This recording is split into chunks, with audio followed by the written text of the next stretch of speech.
Black lives don't matter. The Hannibal Perspective. We are here. Before I begin, just want to give acknowledgement to the Naval, creator, courageous, as well as to the ancestors whose shoulders that we stand upon. A little brief opening of the way and acknowledgement of them. Black lives don't matter. The Hannibal Perspective. What is it about? Many have seen it being promoted and wondering, what is it about? Today, as a people, we are solely suffering from amnesia, operating from a point as if we don't understand and know what is going on, our present plight and situation, and where we are today. If Black lives mattered, we wouldn't have anything to speak about today. The chanting, the mantra, the whole movement that is identified as such, it would not even exist if Black lives mattered. Everybody right now can probably name 5 to 10 people, Africans, Black men and women, that have suffered extrajudicial murders and lynchings by the hands of the police within a month to probably a year's time period. I don't really have to go in too much as dealing with the Black Lives Matter, because we know that it doesn't. We know that it doesn't. And right now, as a collective, we are in the height of a protracted, ever intensifying race war between Black and white, and even our great ancestor Baba Nat Turner, prior to his insurrection, prior to his mighty slave rebellion, he had a vision, history records, that he seen in the sky Black and white angels fighting. And that was a sign for him that it was time, and he seen blood and stuff in the sky. And that was his sign that it was time to make himself, and as well as us, worthy of the ground in which we stand upon. So we know as a collective that this is not a moral war, and it's not a moral argument. We don't have to convince ourselves that our lives matter. We know that our life matters. We know that. We don't need to be told that or reminded that our life matter. But we must be, because our life is only matters and important to us, and we have to associate with it, with our spirit, in accordance to such, meeting it with the right intensity, with the right energy. From the response, it establishes and shows responsibility. And right now we're being very irresponsible, forgetting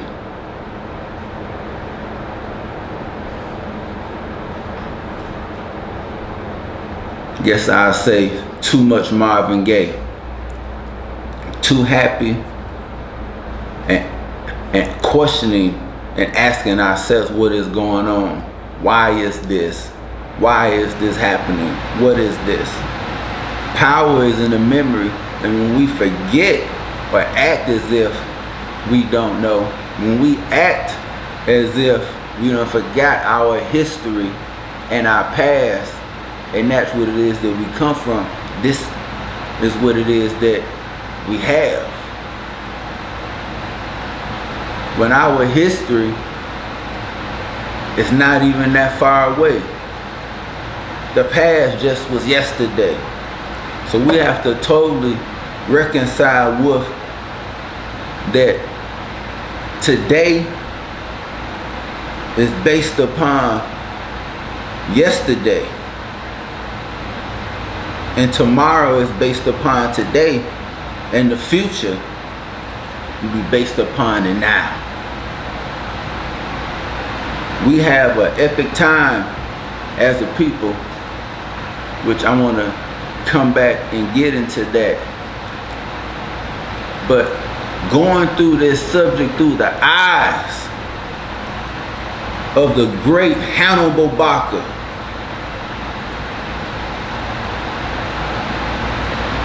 one can't help but see that black lives don't matter and that we are nothing but only in the stage right now of the last stage of the epic clash between black and white, between Africa and Rome. Our struggle is nothing less than existential war. We are fighting for nothing less than our lives. We are in a fight for our lives. Dealing with this European, dealing with this white man. This is existential warfare for none other than survival. And we could even say supremacy. We can even say supremacy. Because as before, the victor in this struggle, in this protracted war, will be the one to inherit the earth. Is going to be the supreme and the chief ruler. This is for empire.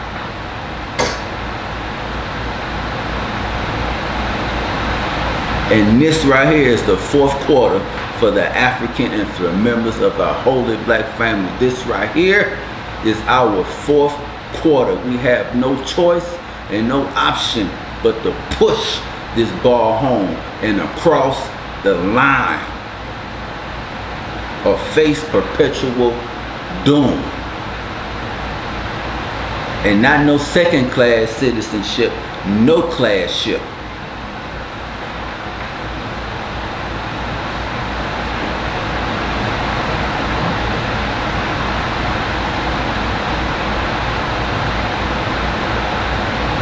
And right now, the present experience is not even at the tip of the iceberg.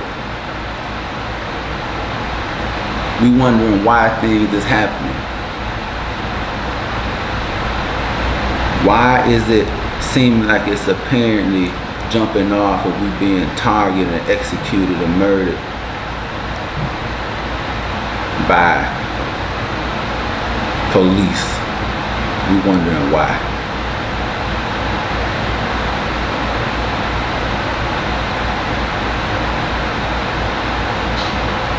And we looking and searching for reasonings of why.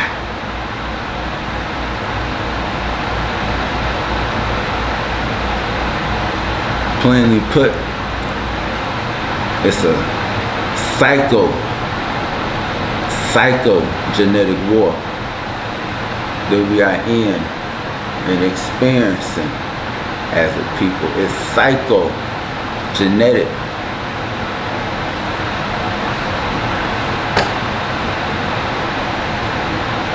But going through the life of Hannibal, we shall see through his experience and history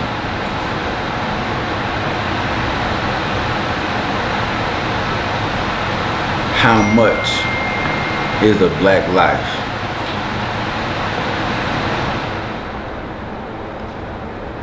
As well as seeing the proper spirit and attitude of the African warrior that is conscious of the value and worth of himself and his life.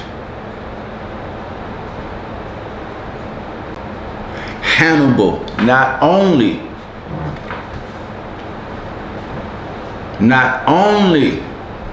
was Hannibal, and I still say is, but not only is Hannibal regarded as the world's greatest general, the world's greatest general, the world's greatest military general of the universe, the world's greatest general that the Western Hemisphere and European knows of is Hannibal Bacra. But outside of that, why Hannibal Bacra is so key to us, and it's imperative that we know his story, is that Hannibal represents the perfect African conscious warrior.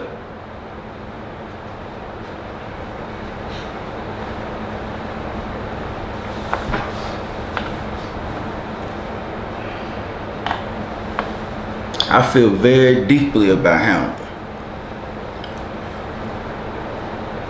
Very deeply about Baba Hannibal Bacra.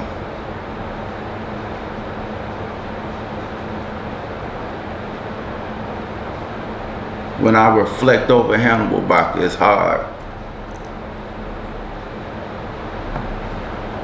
It's hard for me not to cry or want to cry. Because inside, by me being my ancestor and being deeply attuned, our ancestors are aching and hurting. They are in pain over our present state of existence and being as a whole and a collective. Because there's no way that we should be where we are today, existing in the manner, in the spirit that we are, as if it's normal, as if it's okay and all right, and as if we have no power to bring forth a change and change the dynamic of the relationship. It's beyond logic and reasoning. But our ancestor Hannibal, he knew.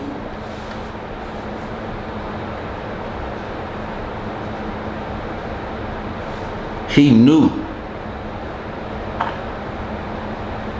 And he made his life a living sacrifice in hopes and aspirations of saving us from this beast. He sacrificed his life in attempt of saving us from this beast. What am I talking about? from this beast, from this white man, from this European, and all of his creations and machinations and things that he would create and would impose on the people via his will. Even the goddamn government.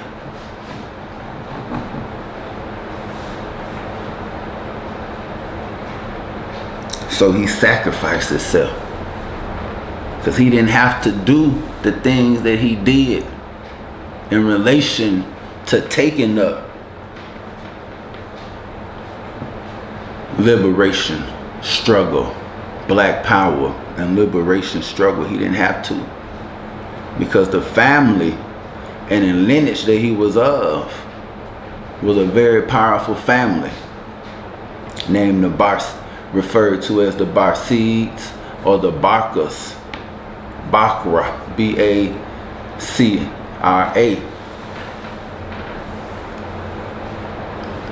Hannibal was fighting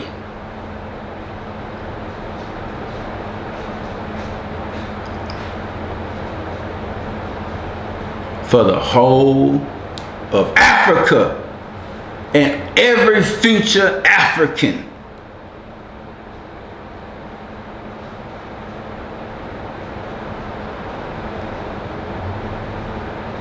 Was the reasoning of his fighting. The whole of Africa and every single African is why he was fighting. And he stood against what has come to be known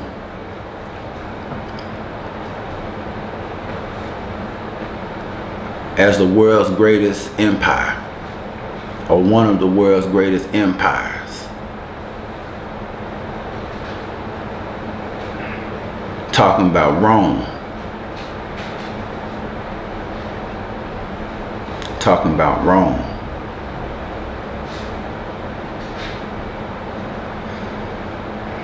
When the Romans, the Hannibal, he instilled so much fear in the Romans, in the Roman citizens, and in the Roman spirit, that when they heard his name Hannibal,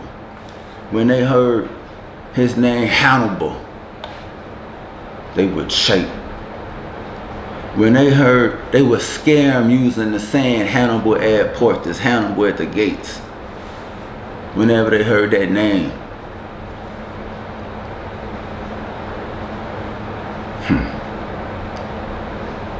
Think about that.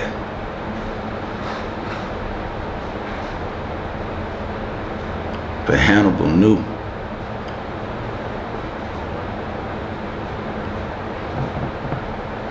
What was he vying and fighting for? We're going to explore all of that today. But one thing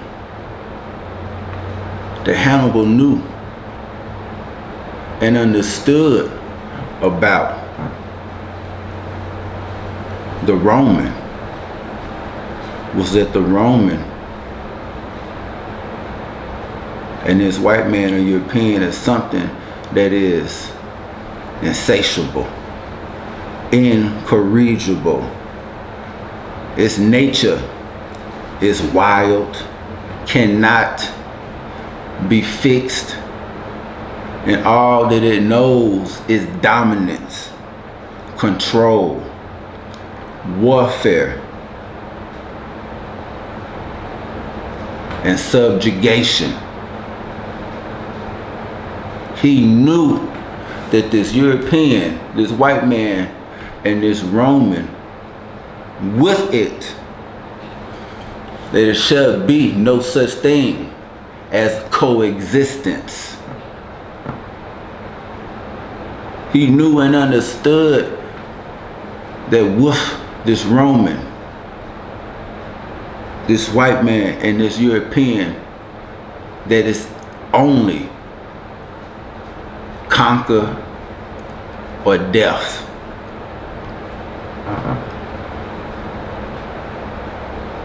he knew and understood that in him and them, that he has no friend, and that they are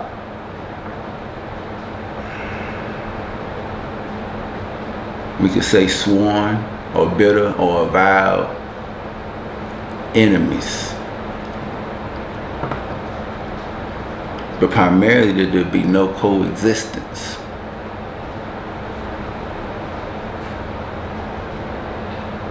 Hannibal is so important.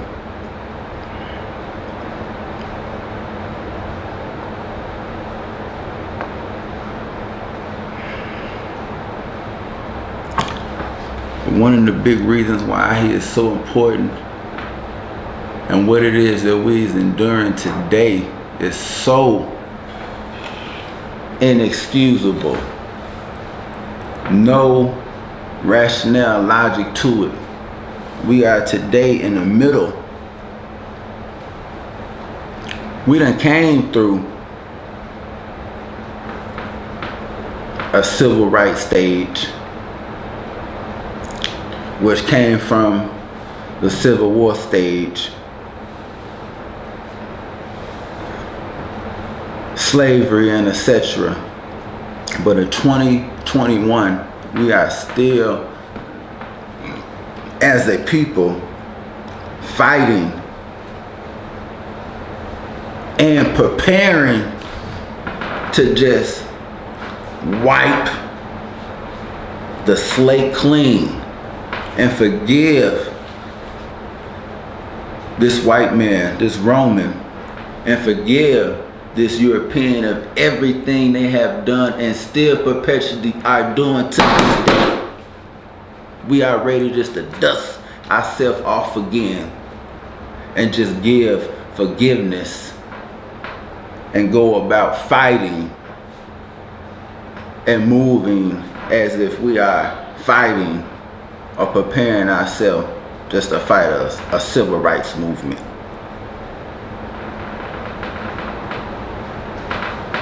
And many of us are content because all we want is justice.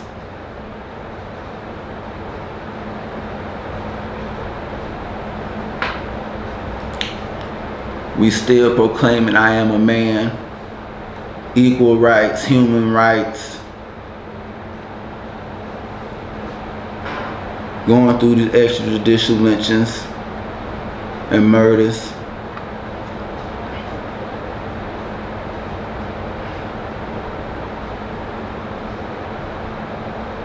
Acting as if we don't know what is going on.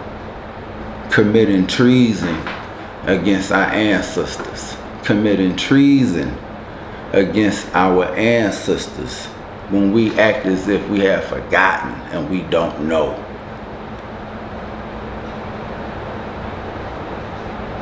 As if we have really lost sight of the goal.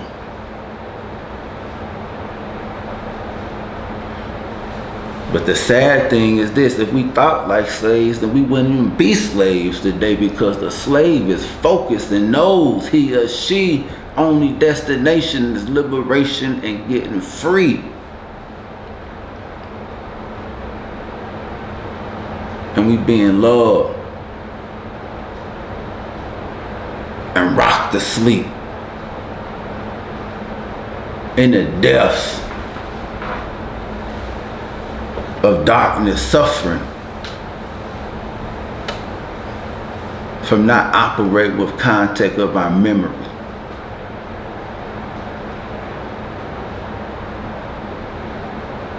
Damn European think nothing of us, throwing us tokens, so much so that he think that he could make Juneteenth a federal holiday.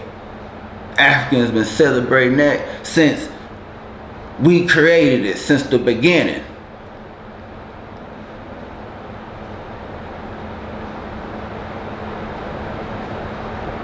We came modifying and compromising the goal of the ancestors. which is nothing short of liberation and full autonomy and returning to a state of existence prior to the interruption of the European.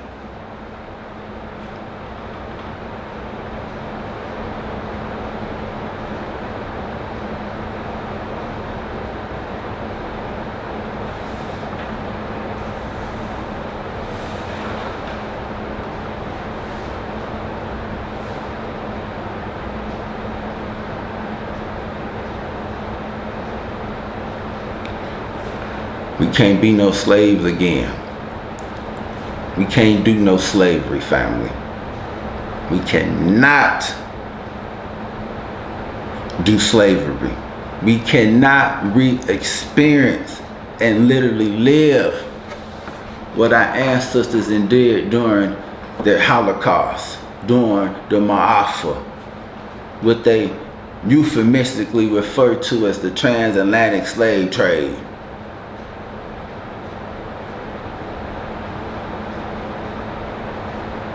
We cannot endure or live what it is our ancestors endured and lived in the Reconstruction period. We cannot live and endure what our ancestors lived in the Civil Rights era. We can't repeat none of it. And we can't sacrifice our children. And where we are today right now is inexcusable. And it don't make any sense. And Hannibal is so important and key, because if Hannibal would have been successful in his standing up to Rome, in his challenge to Rome, if he would have been successful, slavery wouldn't even exist. Wouldn't be no such thing as slavery if Hannibal would have been successful and they would have crushed Rome. Wouldn't be no Roman Empire. Wouldn't be no goddamn British Empire. Slavery wouldn't even existed. Comprehend that. If Hannibal Bacra would have been successful, slavery wouldn't even exist. It wouldn't be no Roman Empire. It wouldn't be no British Empire. We wouldn't even be living today still under the Roman Empire. So yes, this fight is between black and white, Africa and Rome. We still under the Roman Empire today. America and Britain is nothing but an extension of Rome. This is why all of the language and the root, etymologically, root-wise, when we deal with the legal system and etc., everything is Latin and Rome. We're still under the Roman Empire right now. America and Britain are synonymous. Brothers, sisters, cousin, brother, however you want to put it. And America and Britain, each of them are only extensions of the Roman Empire. This is why in all of the architecture and buildings, everything mimics and replicates Rome. From your White House to buildings reflecting the Parthenon, everything. But slavery wouldn't even exist. Us enduring it and living it today is intolerable, and we can't do it.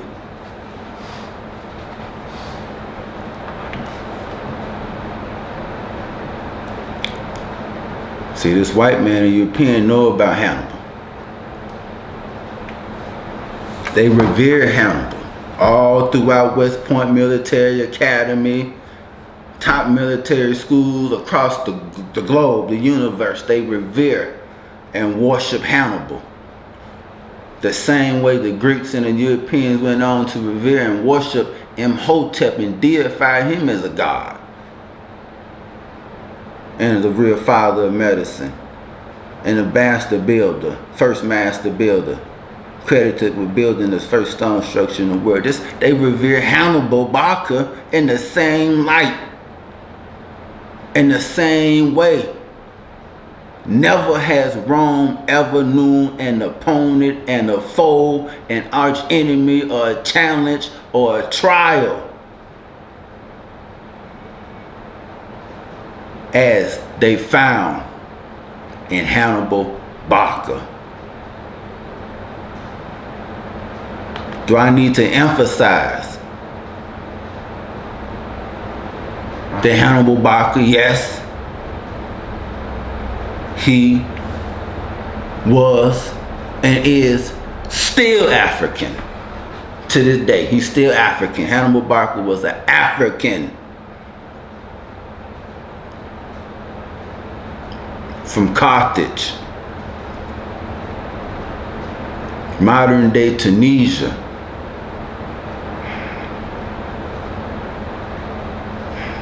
And there's this one European in this book, Hannibal and the Alps by Sir Galvin de Beers. He say whenever he at the hospital, he have a book of Hannibal by his bedside, and it make him feel better. Imagine what our story could do for us, healing, holistically wise. Hannibal was an African general. Hannibal is ours. But the Europeans know about him all over. And they infuse the names all over. Many of us right now in towns and cities named Carthage, or places with a name like Utica.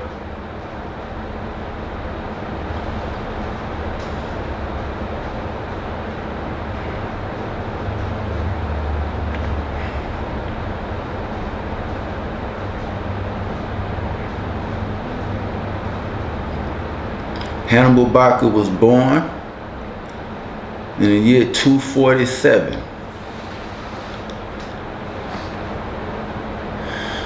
And the war that he participated in is known in history as the Second Punic War.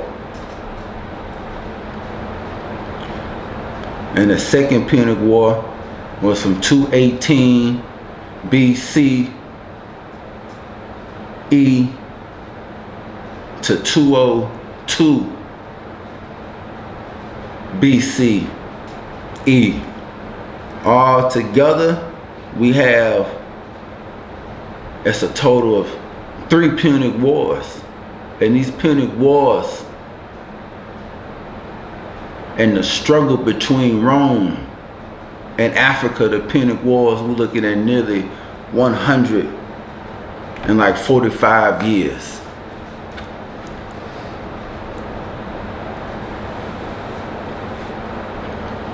Want to move on? We have a slide.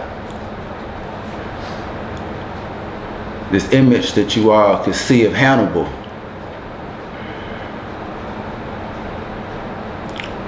With the sword, standing on the eagles. This is found in Paris, France. Found in Paris, France. The statue of Hannibal. And what is interesting that I love about this is that he's standing on the eagle. We know that the eagle is the sign and symbol associated with America. Hannibal standing on the eagles, symbolizing and saying, not mine, not these children of Africa, not my people of Africa, not Africa. You can't have it. You can't touch these, because we know an eagle will eat its own. So he's crushing the evil. And in this statue as well, you can see the rings. These were signet rings. They was taken from dead Roman soldiers that had been slaughtered in a battle that caused some of the greatest, highest carnage and deaths and bloodshed known to man in the history of military war. We're going to speak about that battle today a little bit. The Battle of Cannae. And in the Battle of Cannae, the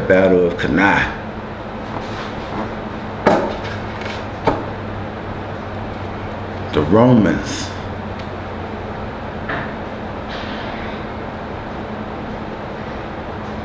I'm gonna come back and touch on that Battle of Cannae. Just want to keep working and moving forward. But Hannibal was an African general born in Tunisia in the year 247. And his father was Hannibal Bacra.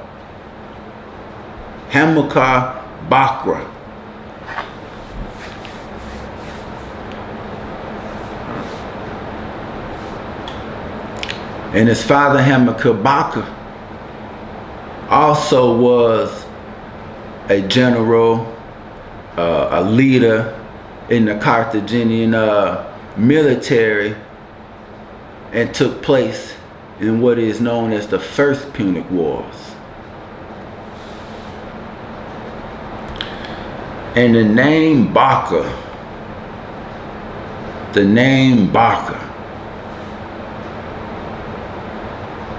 means lightning or lightning bolt. It means flash. And this is also how the Bacra's strikes were. Fast, furious, fierce, very rapid. You talking guerrilla warfare, but they was very fast and just like lightning. It's how they was. Fast, fierce, furious, brutal. Very direct and engaging.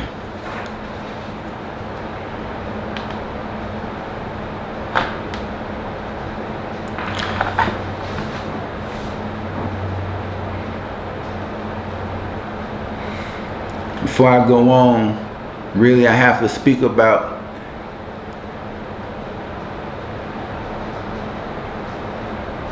some more of dealing with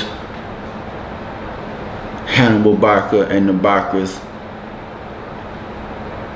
homeland and their place of origin as well, which would be modern day Tyre. Hannibal and the Carthaginians were Phoenicians, and the Phoenicians you find in the Bible and you find in the map the city of Tyre in between Sidon and Byblos, okay, modern day Lebanon and Syria, Israel, around this area, and it was situated along the Mediterranean. And the Phoenicians were very powerful, influential, ancient people. And they were Canaanites, the original inhabitants and blacks of that land.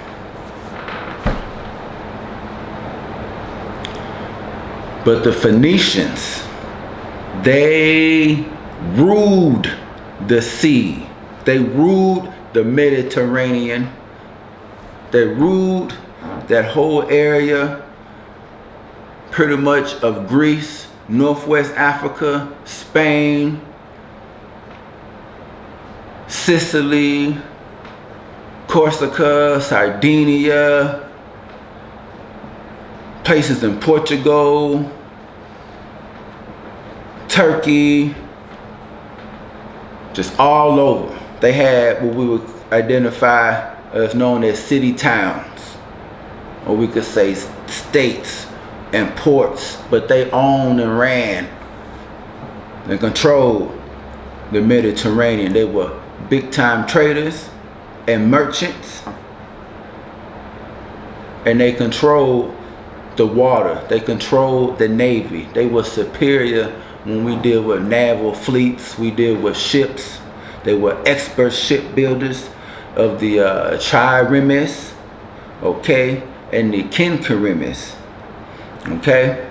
These was large warships that had large amounts of rowers, 3 decks to 5 decks, etc., and hundreds of rowers, and was fit to be equipped with a few marines.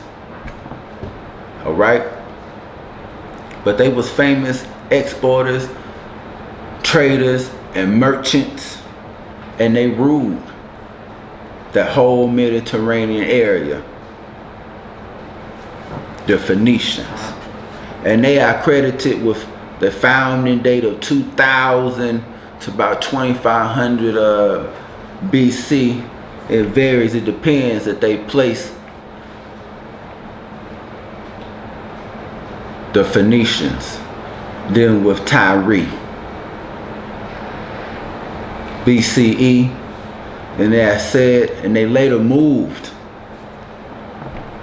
to the town of Carthage, founding it.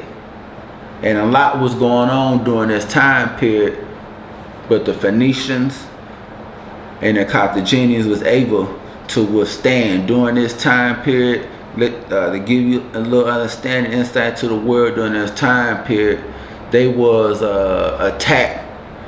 You had in about the 6th century,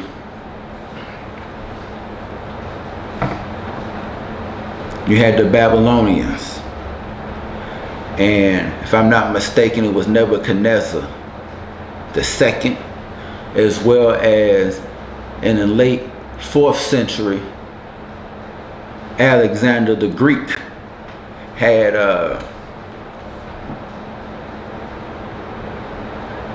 attacked and tried to attack Tyre and Sidon, but did not fully conquer, as well as the Babylonians did not fully conquer, but had maybe some tributes, but did not fully conquer. But they still, and they had ruled the trade and the seas. It would be the start and the beginning. They would be the main hub of what people know as the Silk Road, because everything began from that Mediterranean, then it flowed that direction towards India and China through the trade routes from the Mediterranean, ports that the Phoenicians would have owned and ran and had control over. The Phoenicians also, in dealing with the Phoenicians and moving on, is also what we, if you take a lot of the English or Western or American alphabets and just turn them upside down, sideways, flip them any kind of way you want to, you have your Punic alphabet, you have the Phoenician alphabet. So the foundation of our alphabet is even rests with the Carthaginians, the Punics, and the Phoenicians. So we have, that's why it's phonics. That's where it all comes from. The town Byblos is a famous town. Byblos is a famous town. And we find Byblos spoken of all the time. Byblos was a famous Phoenician town, a city. It's also where we get the name, where you get the word Bible from. Bible is related to the town on the Greek word biblos, which has roots and connection to the word biblia, which means paper. But the town Byblos was a famous Phoenician town and city that was known for the importation and exportation and the making of paper by way of papyrus. That was a Phoenician city as well. So, little background and insight to Hannibal Bacra and the Bacra's lineage.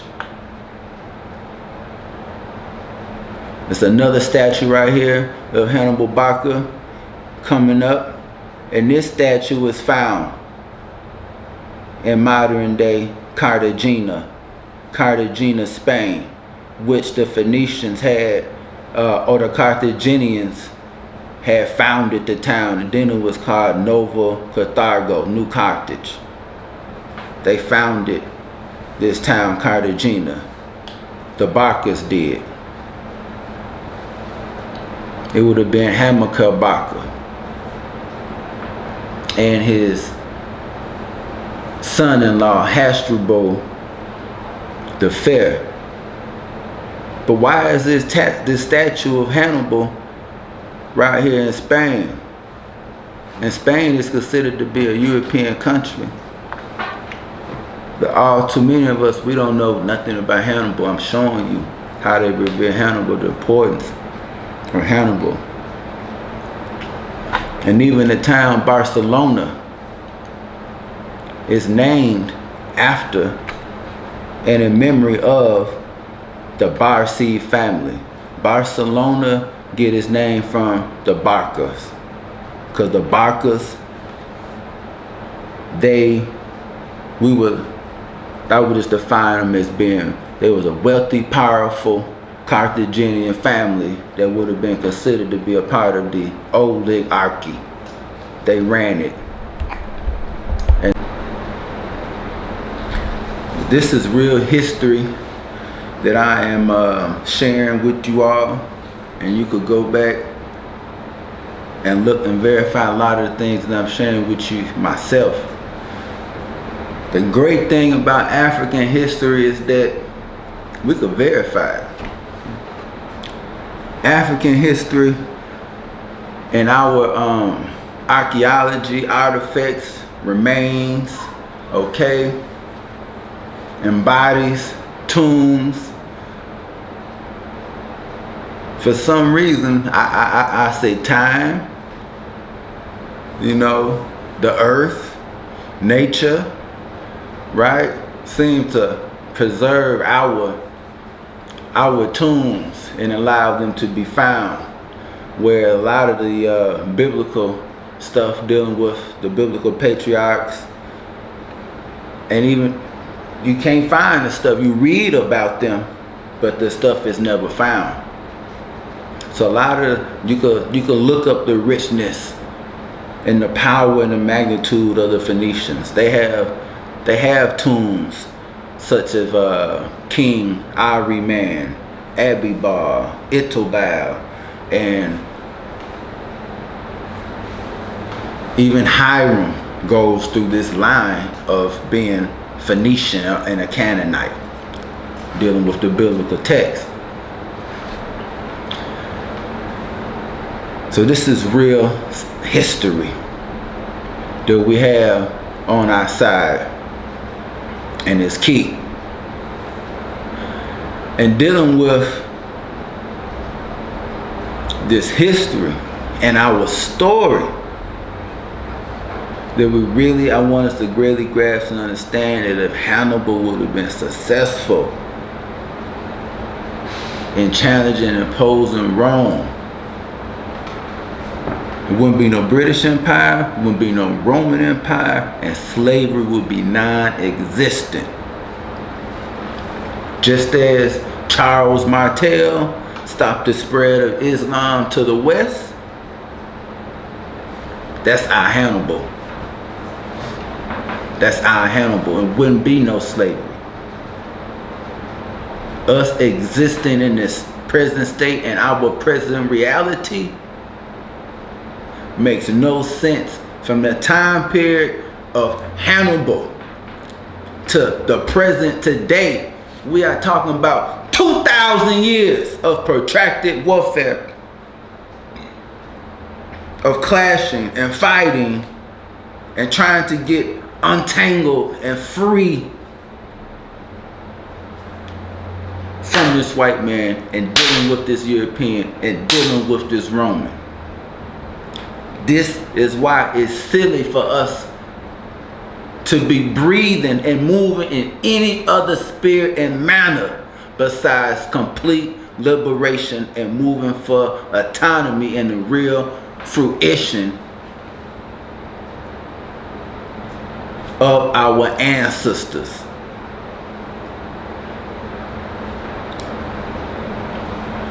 One of my favorite, a quote from one of my favorite warrior scholars, Nwalimu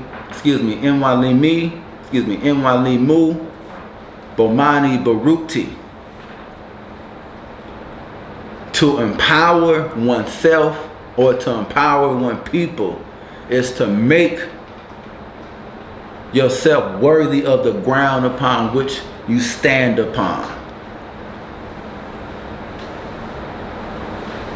And find nothing but stiff resistance. They should find nothing but stiff conscious resistance. And when we are operating from our African mind, our real African paradigm and nature, we associate life, death and life.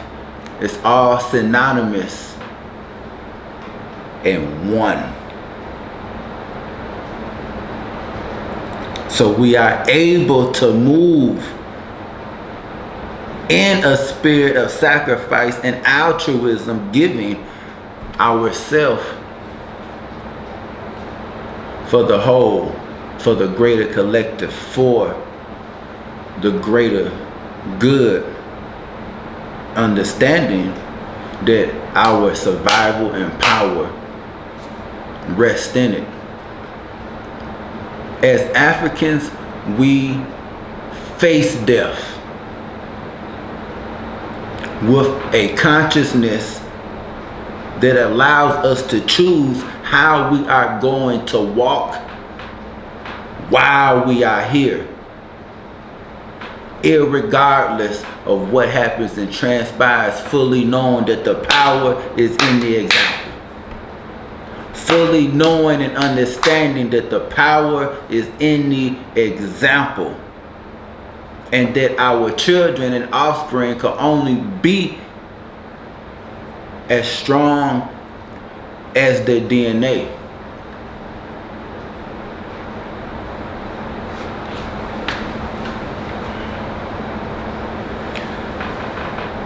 Moving on, it's another statue right here. Moving on from these statues, this statue right here coming up was taken from, found in Capua, Italy, and it's said to have been made by the people of that town in anticipation of Hannibal. I want us to plainly understand and know that the fight between Africa and Rome during these Punic Wars, Carthage and Rome, was for nothing less than supremacy, global control. Whoever would have been the victor would control and rule the world. If Hannibal and the Carthaginian Empire would have been successful during the Punic War, the present world, this whole reality that we are under and existing in, and language that we use, it wouldn't even be this present world right now. It would not even be based on Indo-European language. It would not be Indo-European. Indo-European is what it is right now. Latin, English, and other Eurasian languages. It would not be that right now. The whole world and everything will be vastly different. If Hannibal and the Carthaginian Empire would have been successful in the Punic Wars, crushing Rome, defeating Rome,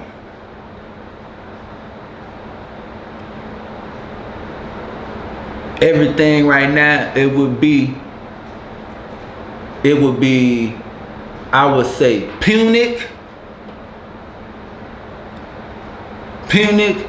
Semitic, African language. Punic, Semitic, African would be the tongue. What the world would be. This is how important this is between Carthage and Rome in this time period in history. 2,000-year time period we dealing with, from Hannibal time to now. And I'm going to keep emphasizing it. If Hannibal Bacra would have been successful and he would have been helped by Carthage, slavery wouldn't exist. So it's foolish for us to even be dealing with it right now. Before I move forward, it's just so much information dealing with Hannibal. But Baba Hannibal Bacra, born 247, 183 BCE, birthplace Carthage, modern day Tunisia. And the founding of the mother city of Carthage is Tyre. Carthage was said to be founded around the 9th century. We have the dates agreed upon is about 814 BCE to about 850 BCE. Time period is the founding date of Carthage.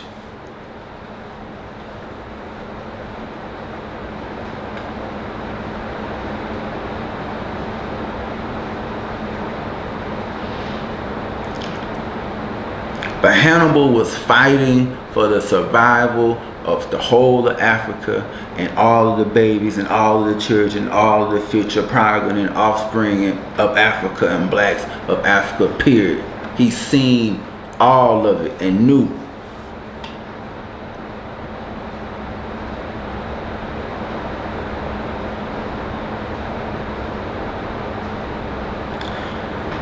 And with Hannibal being a Bacra and being a Bacid, I really want to emphasize the knowledge and the awareness, the real consciousness of Hannibal Bacra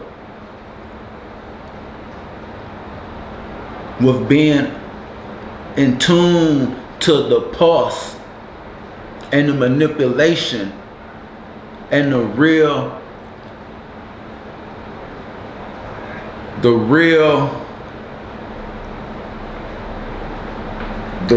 play and the detriment of what the Romans was doing. Another big thing that moved Hannibal that's not stressed and emphasized, that he was well aware of the impact of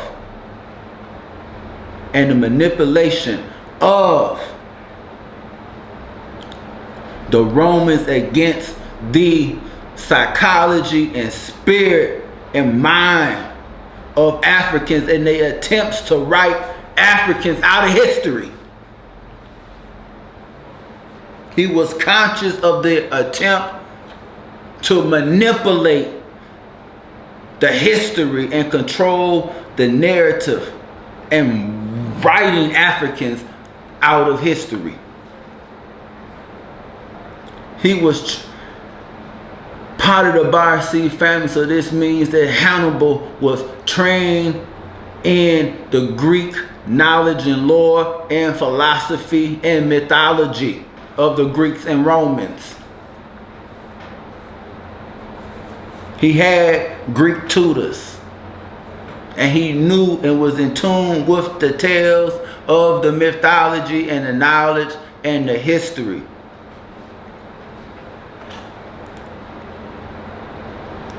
And he knew that they was trying to steal, what we can say, the Africans' place, steal the Africans' birthright,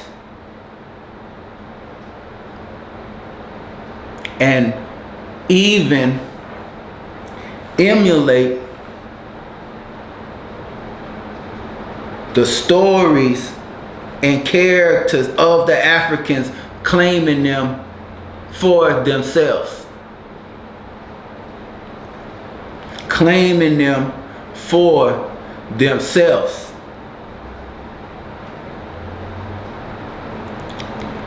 What am I talking about? The God. Let me try to move forward. Carthage origins. Dealing with Carthage origins. I'm going to read this to you all. Then I'm going to go back into what I'm building into. Dealing with the knowledge and the awareness of Hannibal. Dealing with what I would define as the nature of his relationship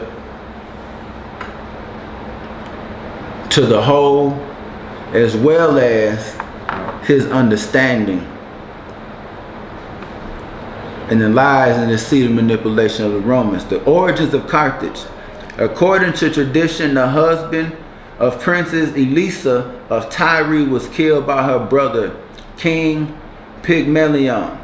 After gathering loyal founders, she fled to North African coast and founded Carthage in 814 BC. The local Libyan chief offered her any spot which could be covered by an ox hide. The wily princess took an ox hide, cut it into thin strips, and circled the hill of Byrsa. It is said Byrsa is Canaanite for ox hide. This is where the first structures in Carthage were built. According to historians, however, Carthage was founded in the 8th century BC by colonists from the Phoenician capital of Tyre. This is around 100 years after tradition. The radiocarbon dates conducted in the 1990s and the oldest Carthaginian finds indicated the early 9th century BC. It would appear the traditions as far as chronology goes were right after all. But Elisa in history is also known as by the name of Dido. What does all this have to do with anything? During this time period is critical during the Punic Wars and several hundred years prior to the Punic War. But this time period is crucial because in Greece and in Athens and throughout that European world, what had happened? You had Greek mythology and Roman mythology was beginning to form and to create. And this is key because we have to understand and know that the mythology is the real scripture and text that they go by. The mythology is the real scripture and text that they go by. After the fall of Troy, dealing with the Trojan War, you had this man named Aeneas who is drifting. He's drifting and he's drifting. And he ended up landing on the shore of North Africa at Carthage. And it was said by the fates that he would go on to be the ancestor of the Romans, which will rule the world and bring all of the world and inhabitants under its influence. Okay? But he fell in love with Dido or Elisa that was mentioned here in the origins of Carthage. She was the queen of Carthage. But what the Romans was doing in the mythology, which is nothing but regurgitation and plagiarization of African stories, what they was doing, Hannibal, the Carthaginians and the Phoenicians, their main god that they worshiped was Melkart, Tanit, and Baba Hannibal. Melkart is the Phoenician or Carthaginian or African Hercules. Melkart is the African Carthaginian Hercules. They was trying to manipulate the story. They were manipulating the stories as well. And through the manipulating the stories is how we set them onto the path where we could say the control of the world, through the manipulation of these stories. They were trying to play Hercules. This is why Hannibal had to rise up, because he said, I'm the Hercules. I'm the son of Heru. Heru is my father. I'm the son of Heru. I'm the Hercules. I'm the patron and the protector. I'm the original inheritor. I'm the successor. I'm the ruler. I'm the black Hercules. You are not Hercules. Zeus is my father. Heru is my father. I'm the son.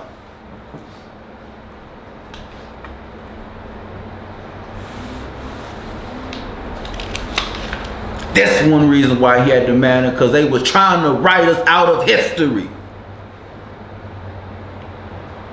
by stealing our stories and flipping them and put in the stories that they are to rule us. I'm gonna show you.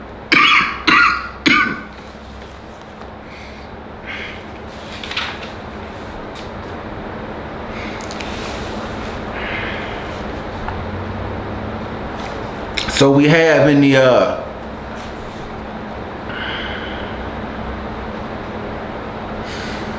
dealing with Hercules and the 12 labors. Dealing with Hercules and the 12 labors. He had to, Hercules' 10th labor was the getting of the cattle of Geryon or Geryon. The original classical text, the cattle of Geryon and the 10th labor of Hercules, was in Gades, what they refer to today as Cadiz, C-A-D-I-Z. And Cadiz was a famous township, Phoenician port, city-state. It was founded about like 1100 to maybe 1500 BCE, and in Gades was the temple of Hercules. The temple of Hercules in Gades that was connected to and was called the temple of Melkart. But when the Romans got a hold of the mythology, they moved the 10th labor of Hercules to a hill in Rome called Avene something. They moved the 10th labor of Hercules in Roman mythology to a hill in Rome and say this hill with its 10th labor of Hercules of Geryon is where Rome was founded. Hannibal was striving for us and said, hell no, I'm the Hercules. I'm the son of Heru. Me. And you are not going to wipe us out of these books. You are not going to wipe us out of history.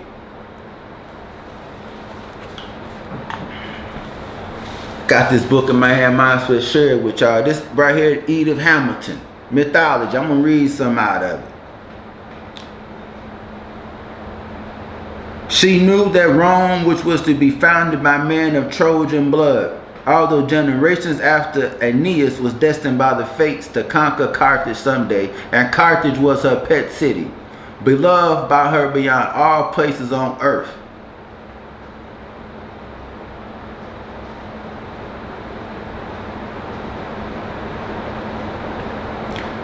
Carthage had been founded by a woman, Dido, who was still its ruler, and under whom it was grown into a great and splendid city. Her dear, speaking by Aeneas, it says, her dear son Aeneas was all but ruined, she said, and he, the king of gods and men, had sworn to her that Aeneas should be the ancestor of a race who would someday rule the world. Aeneas' descendants would be the Romans, to whom the fates had decreed a boundless and endless empire. The mythology is the script that they go by. And it's all created and manufactured by them so they can rule and justify the rulership. The growth of the Carthaginian Empire. The city was surrounded by indigenous Libyan tribes that were the ancestors of the Berber-speaking peoples of today. Carthaginians imposed a tribute on them of precious metals and crops. They also served as middlemen between Libyans and foreign lands. Both streams of African income combined to make the Carthaginians very wealthy. With the demise of Tyre's leadership of the Phoenician towns and trading posts passed to the new town, this meant it now had an empire. The implications of this are described by the historian Robin Walker in his monumental work, When We Ruled. The empire building had far-reaching economic implications, especially for merchant shipping. The western part of the Mediterranean became, in fact, a Carthaginian lake. They controlled who may or may not sail there, with the very real threat of severe penalties being imposed on foreign sailors.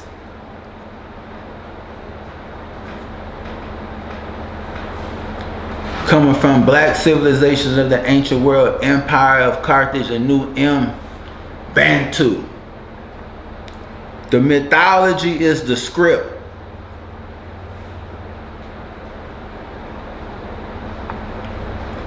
And Hannibal, father name, Hannibal Bacra. Hamilcar means brother of Hercules. So Hannibal literally was the son of Hercules.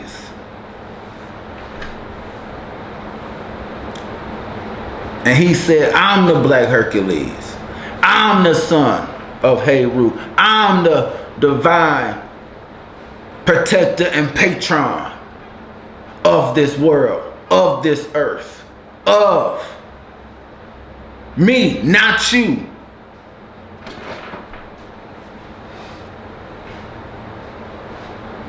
This is why Hannibal Bacra is so key, because he knew what I shared with you. He's seeing this, and he knew the implications of.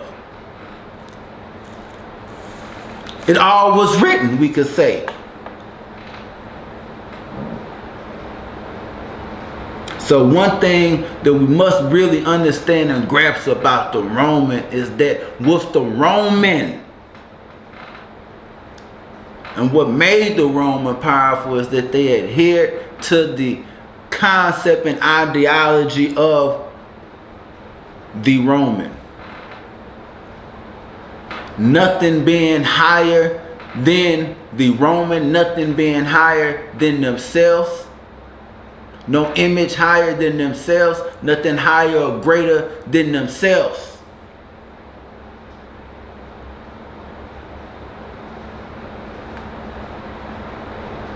And they stayed true to that idea of Rome. And they move like that. They still move like that.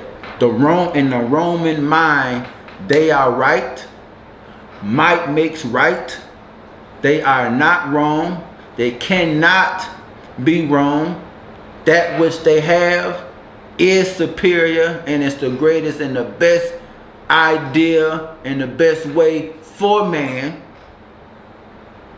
Totally based on dominance and complete control. Outside of that, they cannot have no peace or be. And Hannibal knew and understood this about the Roman, and he did not make the Roman or the white man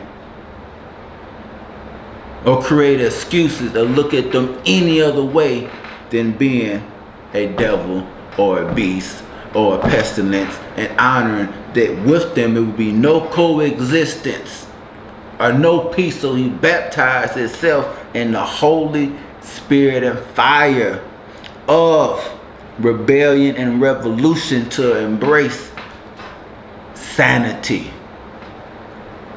To embrace sanity. And further, Carthage is older than Rome. Carthage is older than Rome. Have a right to be and exist. Carthage is older than Rome. The years attributed to Rome being founded is about 750 to 753 BC.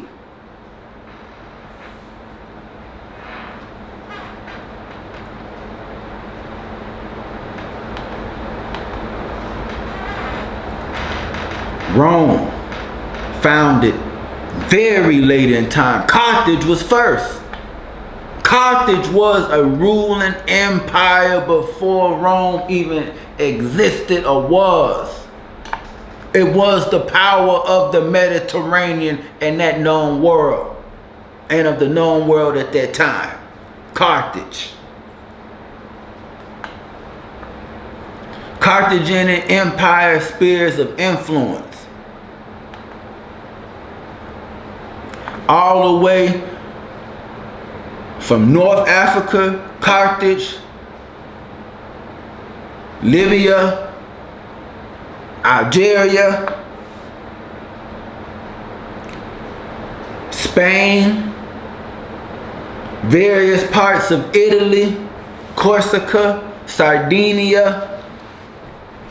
All this was under Carthaginian empire and influence during the time period what in history known as the Punic Wars.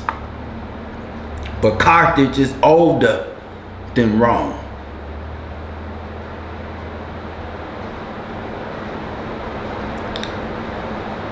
I haven't mentioned it, but anything coming out of Carthage that regarded as a rare or pottery, anything coming out of Carthage and coming out of those Phoenician ports was regarded as relics and delicacies, and was the most sought after things in the world, especially the garments. They was famous for their purple, getting the purple from the murex shell.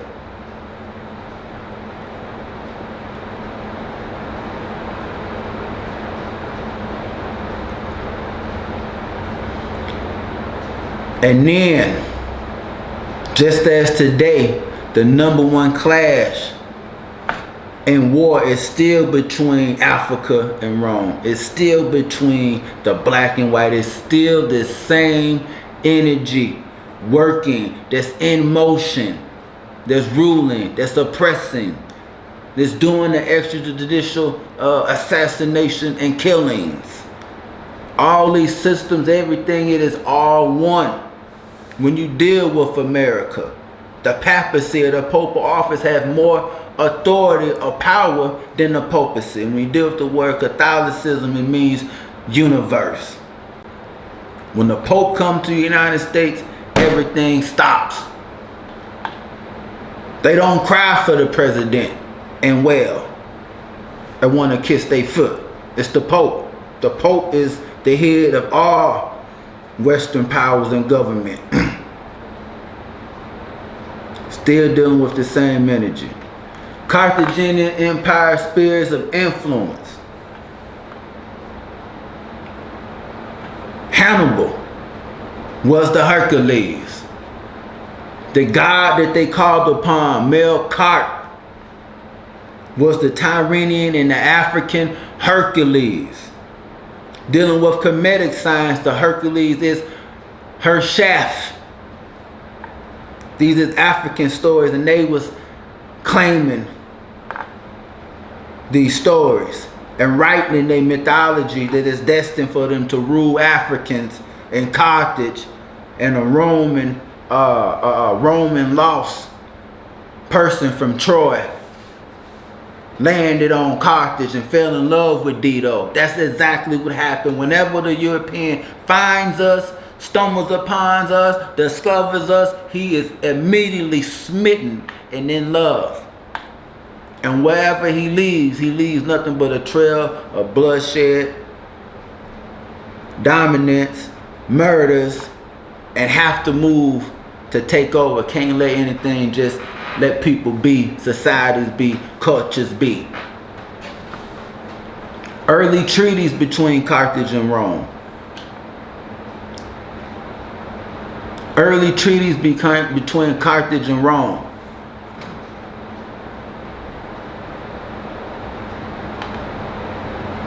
On this occasion, the question was dealt with in more or less general terms, but I think it is necessary for myself not to neglect it, so the inform about this may deviate from the truth through critical debates, nor students led astray by the ignorance or partisanship of history, acquires mistaken notions on the subject, but there may be some survey generally recognized as accurate of the treaties between Rome and Carthage up to our own time.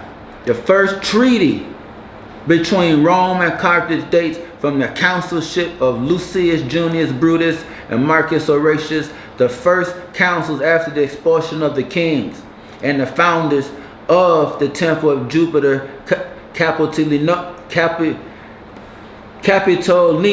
This is 28 years before the crossing of Xerxes to Greece.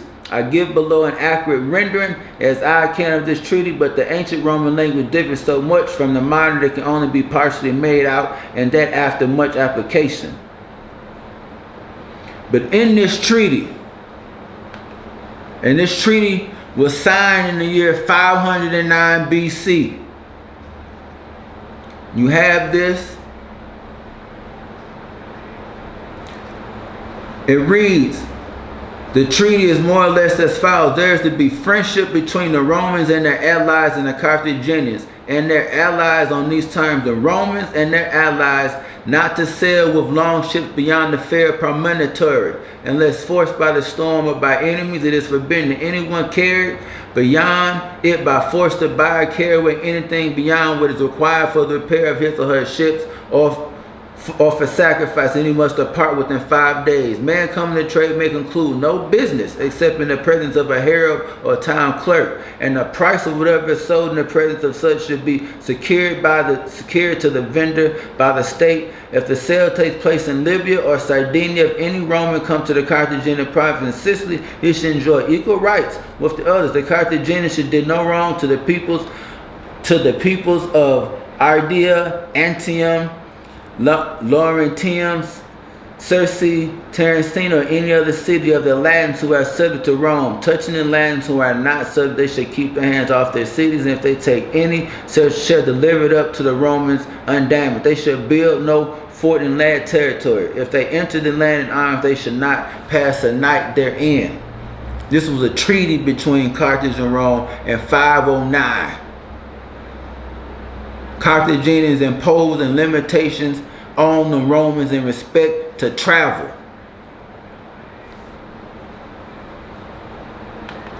It's another treaty that was signed later on in the 4th century. At a later date, they made another treaty in which the Carthaginians include Tyre and Utica, and mention in addition to the fair promontory, Mastia and Tarsium as points beyond which the Romans may not either make marauding expeditions or trade or found cities. This treaty is more or less as follows: there is to be friendship on the following conditions between the Romans and their allies and the Carthaginians, Tyrians, and the people of Utica and their respective allies. The Romans should not maraud or trade or found a city on the further side of the fair promontory, Mastilla and Tarsium.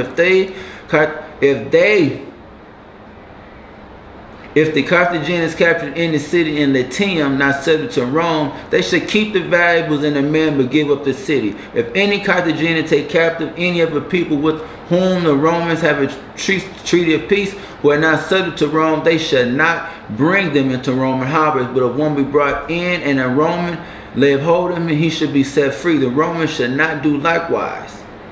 If a Roman gets water or provisions from any place over which the Carthaginian rules, he should not use these provisions to wrong any member of a people with whom the Carthaginians have peace and friendship. The Carthaginians should not do likewise. If either do so, the aggrieved person should not take private vengeance. And if he do, his wrongdoing should be public. No Roman should trade or found a city in Sardinia and Libya, nor remain in a Sardinian Libyan post longer than is required to take previous provisions repairing a ship. If he be driven by the stress of weather, he should depart within 5 days. In the Carthaginian province of Sicily, and at Carthage he may do and sell anything that is permitted as a citizen to a citizen. A Carthaginian in Rome may do likewise.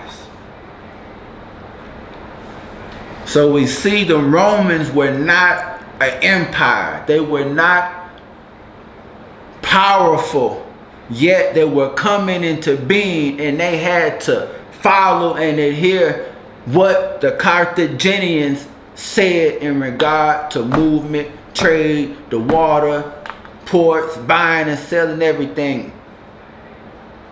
Carthaginians and the Phoenicians ruled the sea and trade, and as well as Sardinia. Yes, Sardinia. And ruled in Italy and Sicily. I just read from Polybius the Histories. He's regarded as, Europeans regard him as the top in dealing with the knowledge, dealing with these Punic Wars, because he existed right after the Punic War had ended, and he lived with the Scipios family.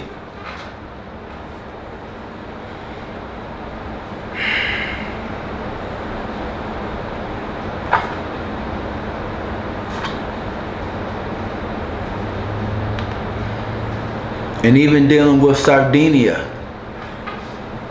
Sardinia is connected to be to a period of Nuragic history, ancient Carthaginian, ancient African history. And Sardinia is connected to a man they identify as Sardis Pater. Sardis meaning Sardis the father. The name Sardinia came from the name Sardis. And the history associated with that is that Sardis was a Libyan who left Libya and went over there to Sardinia. And his name is also Macris or Macerus, that is associated with Melkart, Hercules. The Punic War, 3 of them. The first Punic War we're dealing with a period 264 to 241. 23-year time period during the first Punic War.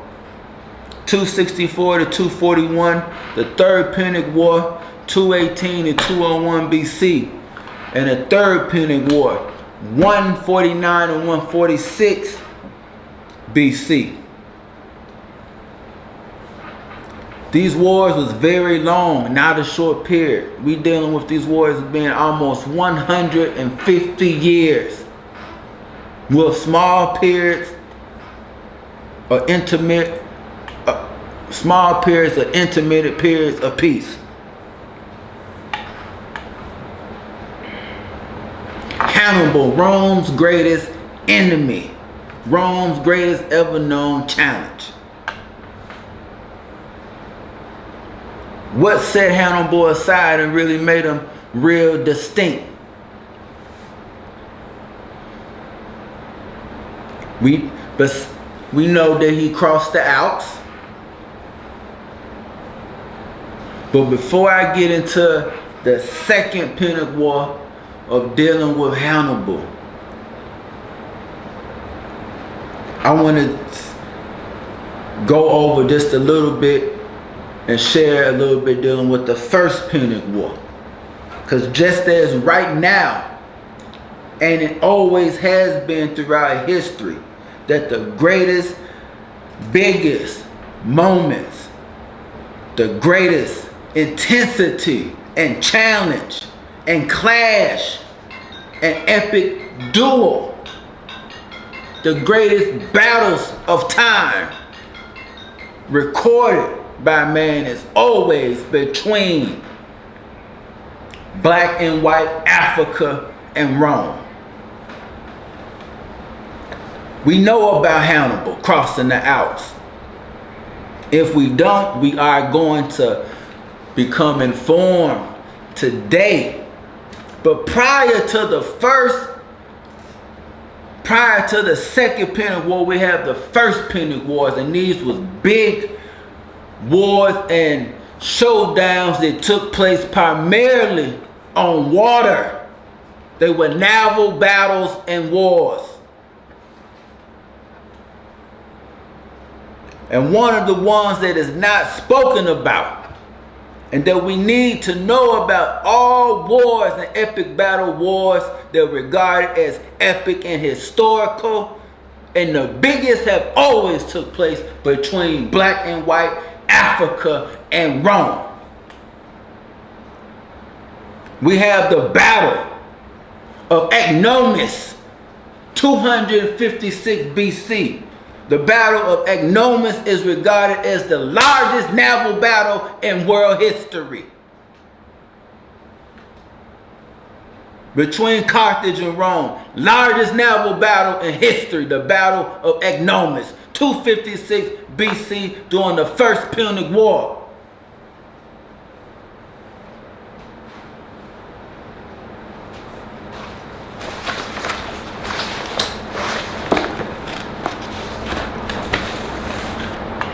Looking at the information on the slides, we could see the comparison of ships and the quantity of men in other wars and epic battles, dealing with history, military history.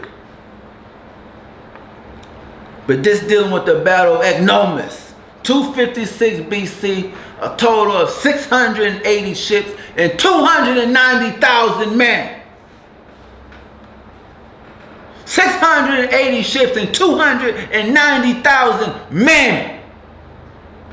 Carthage and Rome going at it, on the sea, on the water.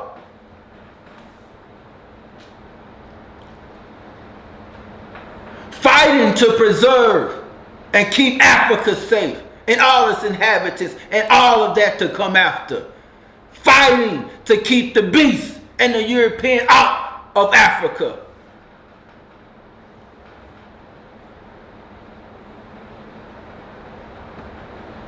Rome seeing that Carthaginian empire, they could look over the Mediterranean and see each other. And it drove him mad and irate. Seeing this great black mighty empire shining, refulgent, glowing, prospering, ruling the sea, knew the whole world.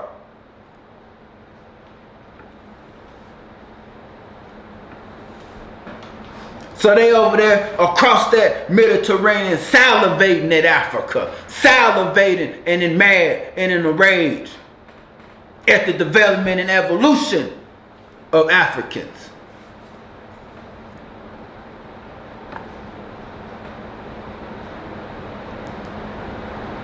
And it's during this first Punic War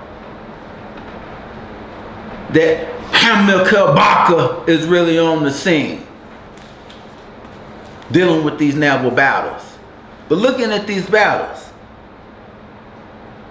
Salamis, which was a famous big war dealing with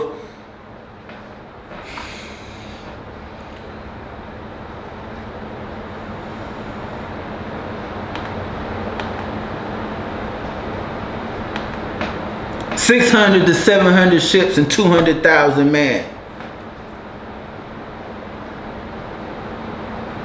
Lepanto 1517, 484 ships and 150,000 men.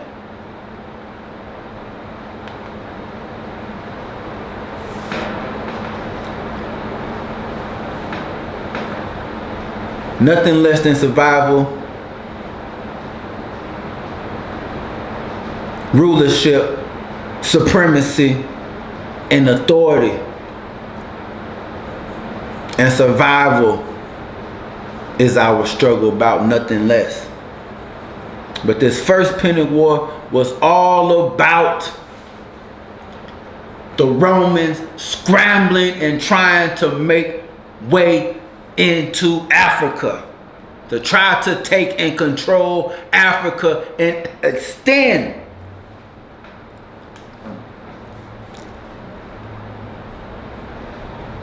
Roman Empire. And so with the Barces and the Barcas enduring this in this time, imagine what is they feeling. Imagine what is running through them. Imagine what is going through them, living this, enduring this, seeing the goddamn world that they know being snatched from under their feet. Being snatched from under them.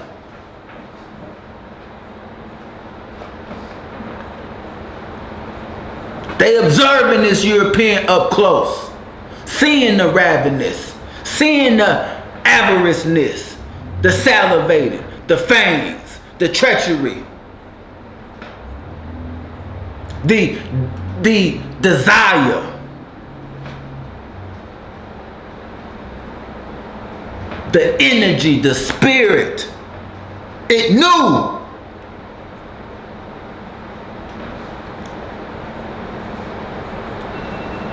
And so this is what molded and fashioned, shaped Hannibal Bacra.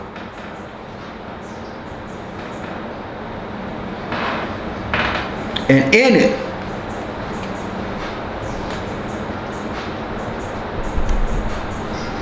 and during this time, Hannibal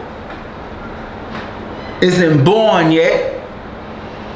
But his father, Hannibal Bacra, is actively engaged in fighting the Romans. So we have the oath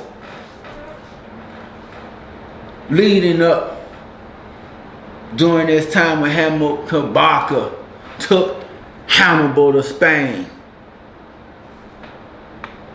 And more than likely it was in that temple of Gades, the temple of Melkart. It was in that temple of Melkart. And he swore by Zeus or Amen as he smashed the ram head, had his son Hannibal swear that as long as he lived and when he become of age, he will relentlessly bring fire and steel and sword to Rome.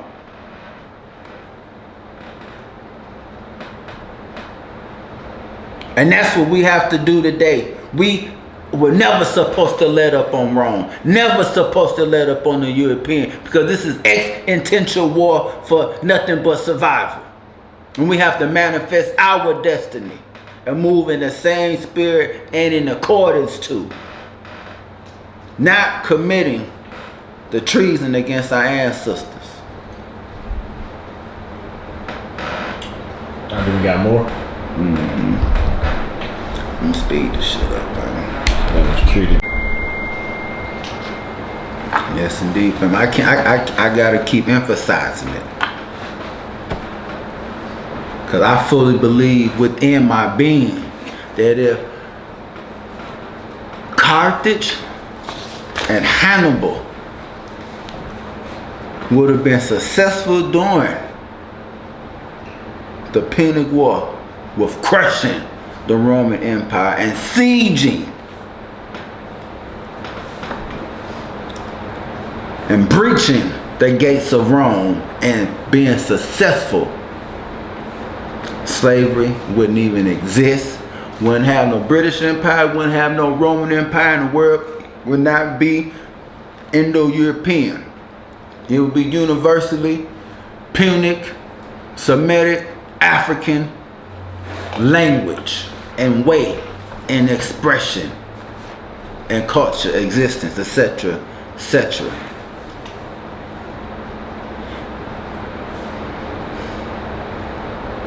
Now, I really want us to grasp the manipulation and understanding that the mythology is the scripture. The mythology is the scripture and the text that the white man and the European go by. Not the Bible. Not the Bible. They sacred and holy text and scripture that they live and go by is the mythology. The mythology is where they get the esprit and spirit from. Collectively. The spirit that you will apply to a person in reference to their flag or patriotism. The mythology is where they get the esprit and the spirit that is for the collective. Collectively is what they adhere to. And the basis of their movements and life is the mythology. And it's why they don't want you to know African mythology. It's the reason why they won't teach African mythology or true black history in schools. Because the mythology is what you get the esprit from. The mythology is the ultimate framer of your subconscious, of your being, of your spirit, your psychology and behavior. It all comes from the mythology, which is why they sought and chose to manipulate it. And during this time period, as I was explaining, during this time period is when the Greeks and the Romans, they was really forming their world and coming up with their, we could say, identity, with their way. They was really forming and concretizing their way, their beginning. They was really coming out of, they still in darkness, but they really was in a state of darkness then and really evolving as a people to where they was embracing, I'm going to say embracing the look of refinement, the look of civility, the government, when they was really shaping and fashioning their government and their world during this time period. During this time period is where the Western Hemisphere was forming and shaping their government and their political philosophy during this time period. So the mythology to them is the scripture that they was forming and standing on and forming and shaping their world. Everything is connected to them and dealing with the Homer and the Iliad, which is late 9th century. And so the mythology is what they literally went by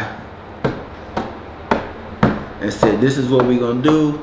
This is how it's going to be done. Every character and place and scene that they speak about in the Bible is telling their, we could say, creation story, their colonization story, their imperialism story, and their social. Every character in their mythology with a town or a place. And when you do this, it gives you justification to do what you want to do because it's in the book or it's in the script. You could say the fates. You could say it's the fates. You could say it's destiny. You add this majestic like feel, or this divine like feel or appeal to it to get you to accept it yourself. Manifest destiny sound familiar. That's why Hannibal, one reason and really why he had to stand up. Hannibal Bacra and the son of Punic War. Son of Hannibal Bacra fought during the first Punic War. Hannibal's father makes him swear an oath to the god Baal that he will destroy Rome. Hannibal attacks Saguntum, a Roman city in Spain, and sparks the second Punic War. Hannibal invades Rome. Can't use navy, crosses the Alps in the winter. But these first Punic Wars is key. It's key. Because they was fighting to gain access and entry to Africa. So we have the Battle of Agnomes. You could look up the Battle of Drepana. You could look up the Battle of Tunis.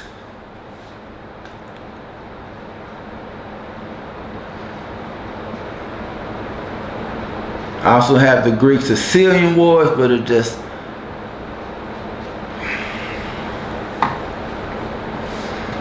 Lilybaeum. A lot of them. But dealing with the first Punic War. The last one dealing with the first Punic War is the Battle of Agats, which was March 10th of 241 BC.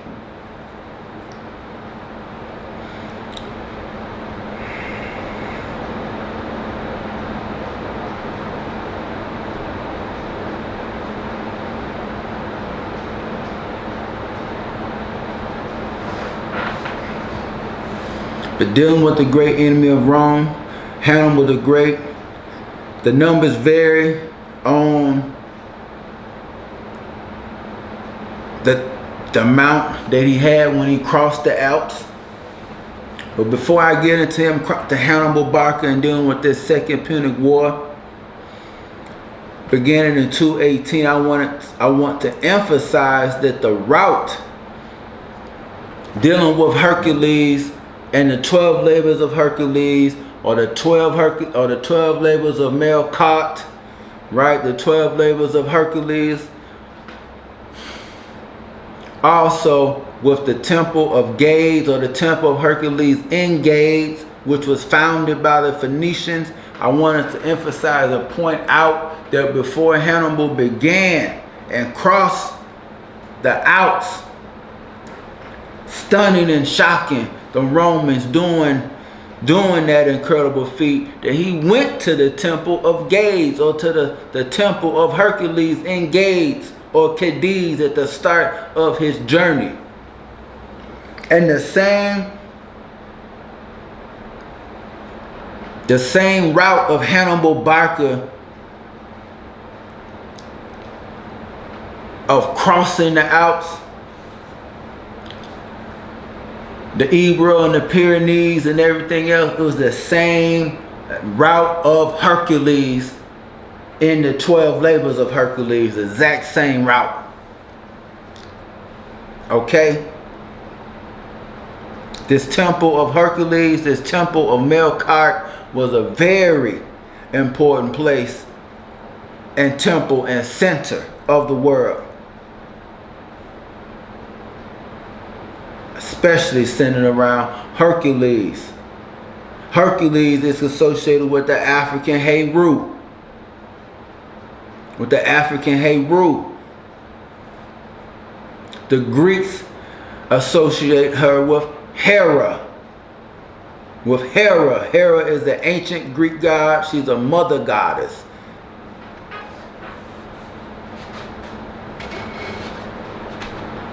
Okay, and when the Greeks hear the word hero, they associate the word hero with ghosts.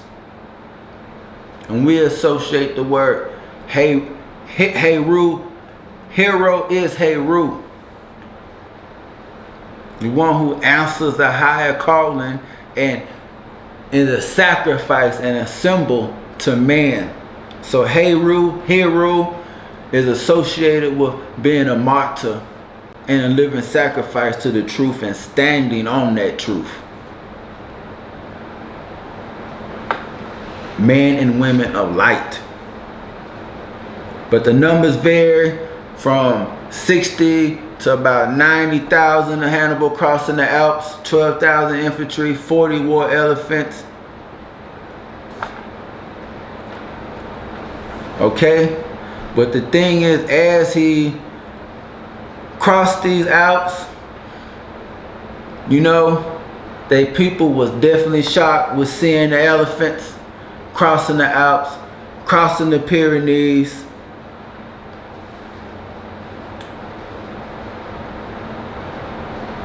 And the Apennines and the descent. This journey from Spain to where he left, crossing the Alps to descent, we dealing with 5 months. We talking about a 5-month trek. A 5-month trek and approximately 2 weeks ascending and descending the Alps, these mountains. Okay? And according to history, what really had started this second Punic War was that the Romans had broke the treaty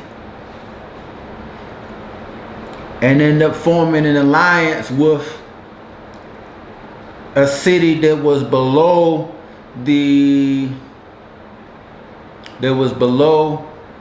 Ebro River, or the Iberus River, I believe it's called today, a town of Saguntum. Romans had made them allies, but it was below the Ebro or the Iberus River that was in the treaty that Rome was not supposed to cross. And this led to Hannibal Bacra understanding and knowing what was going on, and the will and the desire of the Romans to conquer and invade Africa. So he sacked the city of Saguntum and put it under siege, which took approximately about 8 months. And during this time period, the citizens, the sanguines of Saguntum was petitioning Rome for aid and for help, and they never would come to the aid of the people of Saguntum.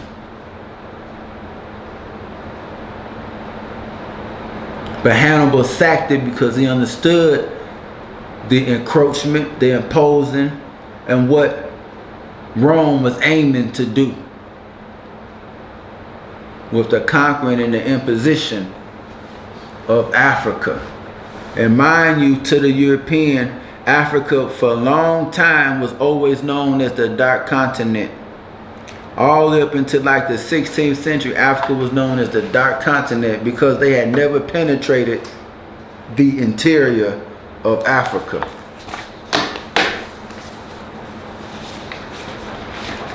This right here is a prow from one of the Carthaginian ships of the First Punic War. And it's dense down here. They would ram the ships into the side of it.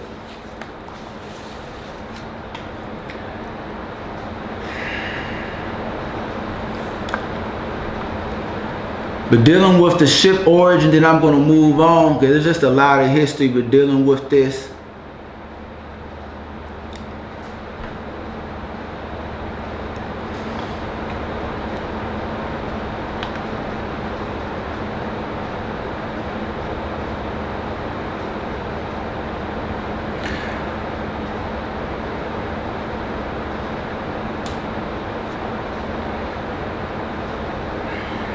and one of the reasons which induced me to narrate the history of the war named above as some myth is just this, that my readers should, in this case too, not be kept in ignorance of the beginning, how, when, and for what reasons the Romans first took to the sea.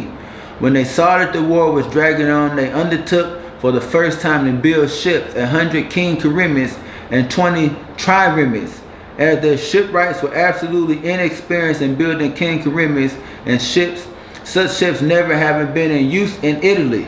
The matter caused them much difficulty, and this fact showed us better than anything else how spirited and daring the Romans are when they are determined to do a thing. It was not that they had fairly good resources for it, but they had none whatever, nor had they ever given a thought to the sea. Yet when they once had conceived the project, they took it in hand so boldly that before gaining any experience in the matter, they had once engaged the Carthaginians who had held for generations undisputed command of the sea. Evidence of the truth of what I'm saying, and the chief incredible pluck is this: when they first undertook to send their forces across the Messine, not only had they not any deck ships, but no long warships at all, not even a single boat, and borrowing 50-oared ships and triremes from the Tarentines and Locrians, and also from the people of Elaea and Naples, they took their troops across in this great hazard. On this occasion, the Carthaginians put to sea to attack them as they were crossing the straits, and one of their deck ships advanced too far in his eagerness to overtake them, and running aground fell into the hands of the Romans.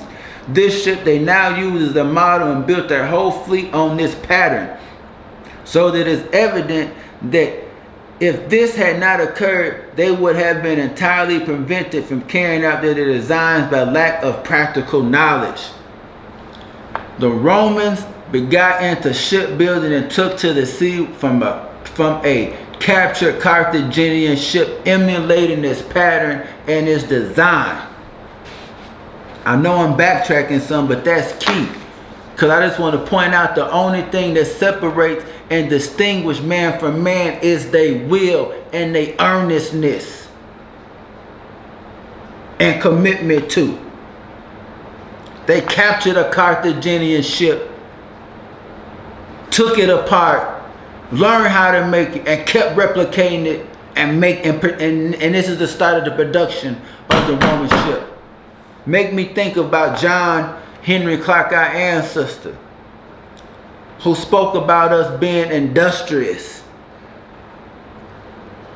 and just building a safety pin. They emulated that. But we have the Battle of Ticinus, going back to the first Punic War. One of the first wars was the Battle of Ticinus. The Battle of Ticinus.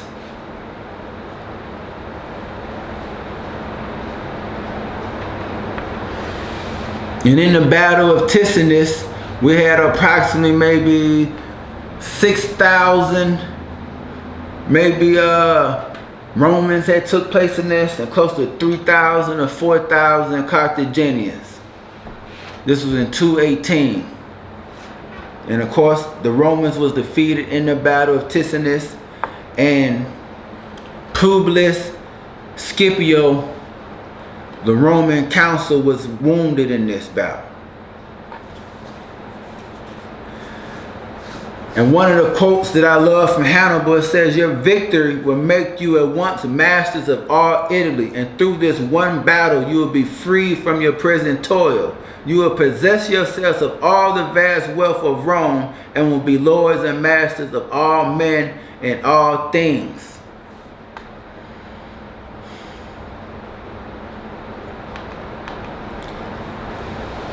This was uttered by Hannibal to encourage his men prior to the Battle of Cannae.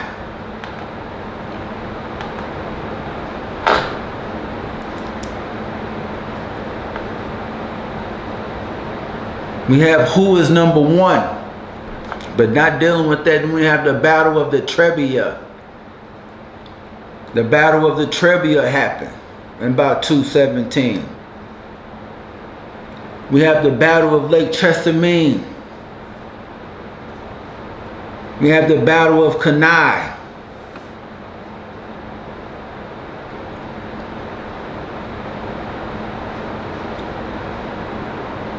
Who is number one? I want to read this. Even though this is later on, down the line, But I just want to point out really what it is on the line and what it is we was really vying for. It says, in the meantime, the Romans, when they learned where Hannibal had gone, sent 2 or 3 commissioners there to confer with the Syrian government in respect to their intentions and plans, and watch the movements of Hannibal. It was said that Scipio himself was joined to this embassy, and that he actually met Hannibal at Ephesus and had several personal interviews and conversations with him there. Some ancient historians give a particular account of one of these interviews, in which the conversation turned, as it naturally would do, between 2 such distinguished commanders on military greatness and glory.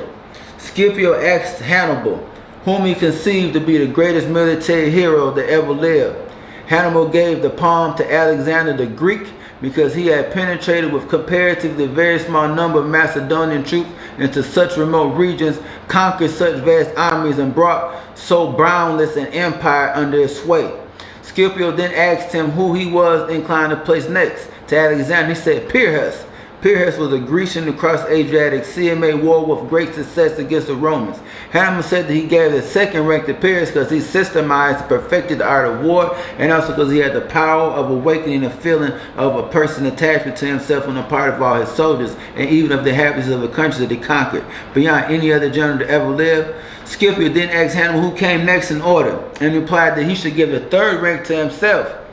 And if added I had conquered Scipio, I should consider myself as standing above Alexander, Pyrrhus, and all the generals of the world ever produced.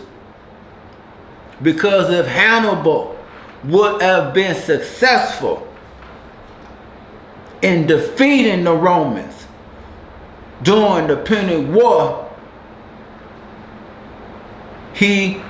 the Carthaginian and African Empire will be rulers of the known world. What I read came from John Abbott's book, Hannibal. Rulers of the known world. Wouldn't be no slavery.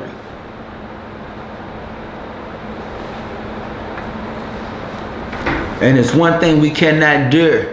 And we cannot just be fighting like we fight in a civil war. Everything is okay and all right, and we're gonna forgive the right man. We're gonna move on, and just only want him to move his foot off our neck a little bit. Master or sir, let us breathe. I can't breathe. How long are we gonna go forth moving and existing with just only wanting the foot off our neck just a little bit? We can breathe, and we should be using our force and spirit properly and in the right way, and not acting as if we have forgotten. We can't move forward in the spirit of forgiveness and dust ourselves off as if we just gonna live and fight another civil war, another civil rights movement, committing treason on our ancestors and acting as if we don't know what it is we dealing with.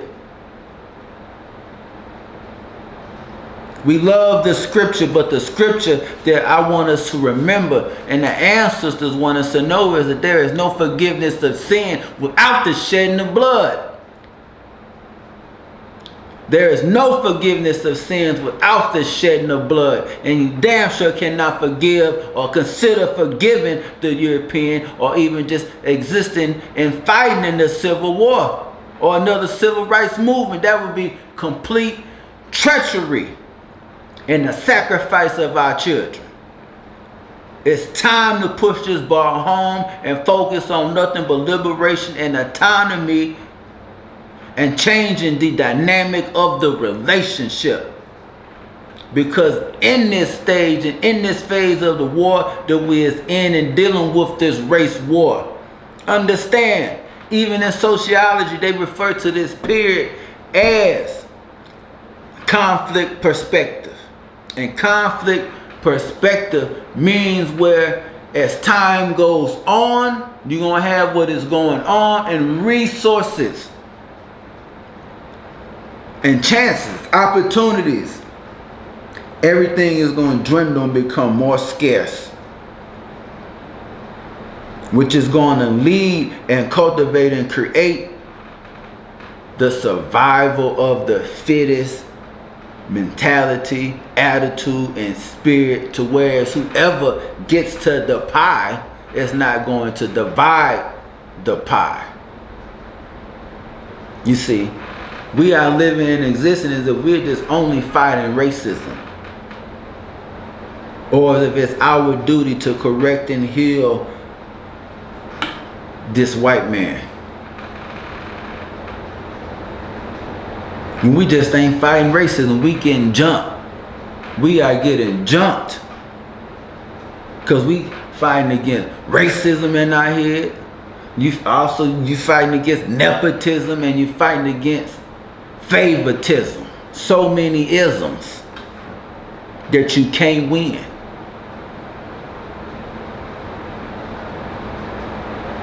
How many times you think you're going to have a chance to stand up and come before the European or this white man and dust yourself off and say, I'm ready. I'm ready. Children can't be no slaves. We cannot endure the Holocaust again. One of our great ancestors, who I'm striving to make everybody get the chance to know her, Harriet Ann Jacobs, who didn't know she was a slave until she was 6 years old. Because she was 6 years old and she was born on a plantation. So imagine the depths of decadence and darkness that we could be in and existing today with the illusion of inclusion and seemingly having more freedom than our ancestors ever had. Imagine the depths of sleep you could be in, the darkness you could be in. But Harriet Ann Jacobs, she said, I would rather 10,000 times my children be the most starved paupers of Ireland than to be the most pampered among slaves of America.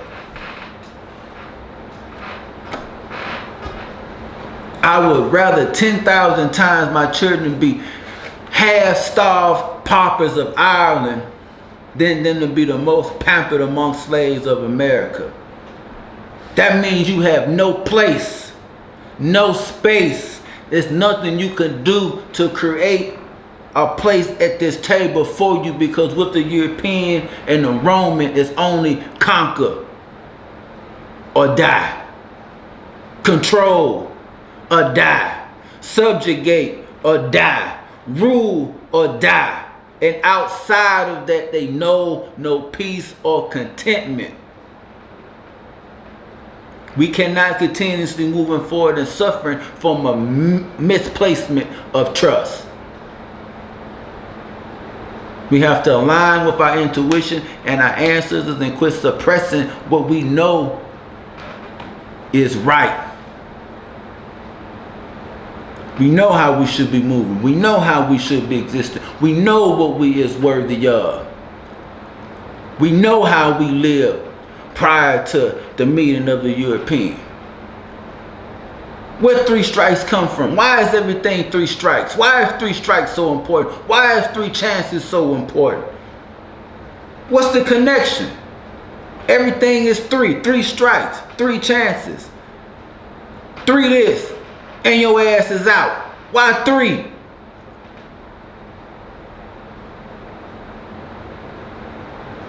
Because you had 3 Punic Wars. That's where it comes from. You had 3 Punic Wars. And each chance the African and the Carthaginian and the Punic Empire tried to stand up or stood up,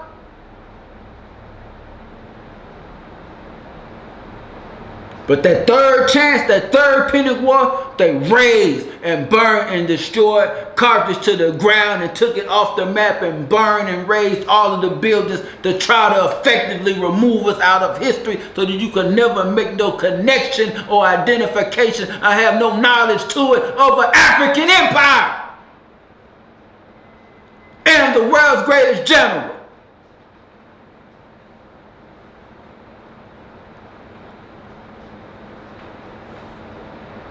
We got to be focused, because this is nothing less than a race war. And when Africa goes, you could best believe you gonna go.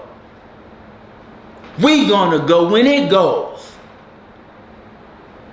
They ain't gonna make no special exemption or exception to these different blacks. No, your ass is black. You was African.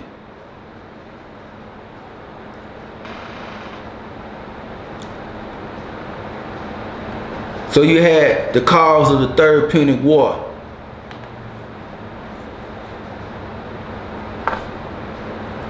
But the Carthaginians during this Third Punic War, I'm ready to move on, but they had recovered. It went from 149 to 146. And Cato, the elder Marcus, he began and ended every single speech with Carthago delenda est. Carthage must be destroyed. In order for us to survive as a people, I say USA delenda est. United States of America must be destroyed. And we must destroy and rid ourselves of the European spirit, psychology, and mind. We have to embrace African tradition. Our healing is in the embracing of the African healing modalities and us simply being ourselves. But we can't move forward as if we're going to fight a civil war or a civil rights movement. Selling and sacrificing our children and setting ourselves up to be nothing but slaves. With the European, we can't do it. Looking at these strong ancestors whose soldiers did we come upon. Fred Hampton right here.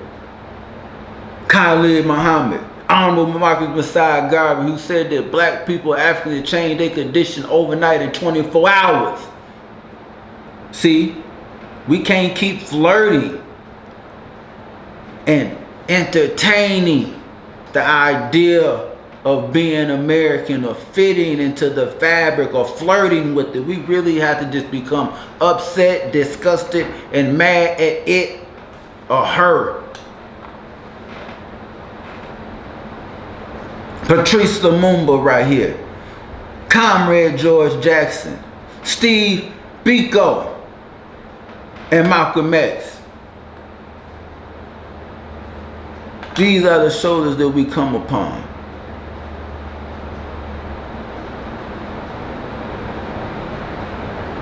We gotta let out the dragon. We gotta let out the dragon, and we have to be firm in our resolve. The Japanese have what they call Bushido, warrior code. We got a warrior code. You know, I call it Montuism, using the African word Montuism, but they call it Bushido. And one of the things that they say is, I would not fall behind in Bushido. I will serve my Lord faithfully. Show filial piety to parents, and I'll arouse the compassion in the hearts of the people. We have to have Bushido mindset, Montuism mindset. We have to have things that we is repeating and keeping us firm. You the African players, we should recite it every single day. Right here on this slide, we have Gloria Richardson. This is a woman. We have Gloria Richardson. Today, she's still living. But today, she's every bit of close to 97, 98 years old. But you can see her pushing the gun away from the National Guard. This is what we have to tap into and channel and cultivate. Dealing with this European, we must know that it is existential war, and it's absolutely war. And as Africans and black people, we are nothing less than a psychogenetic war.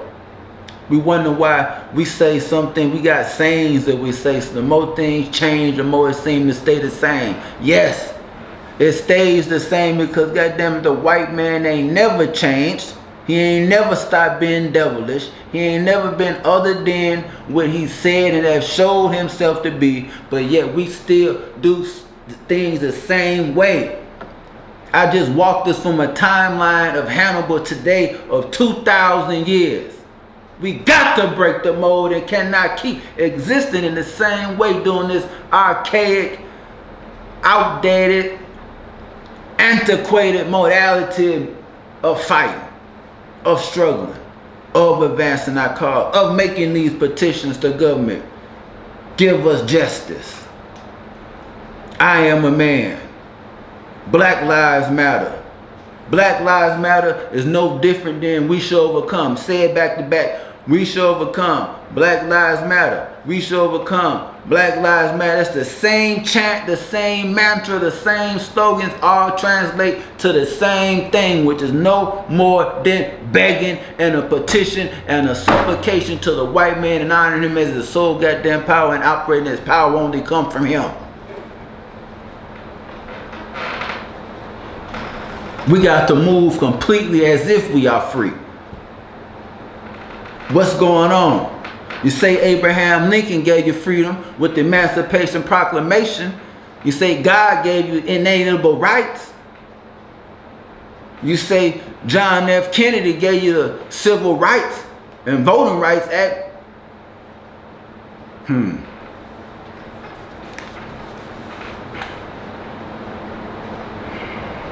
Freedom only come, liberation and freedom only come by way of a man's hand and how far he is willing to go in the pursuit and advancement of how far he is willing to go. That's how much freedom and liberation you'll have. How far are you willing to go? Freedom and liberation only comes by way of a man's hand.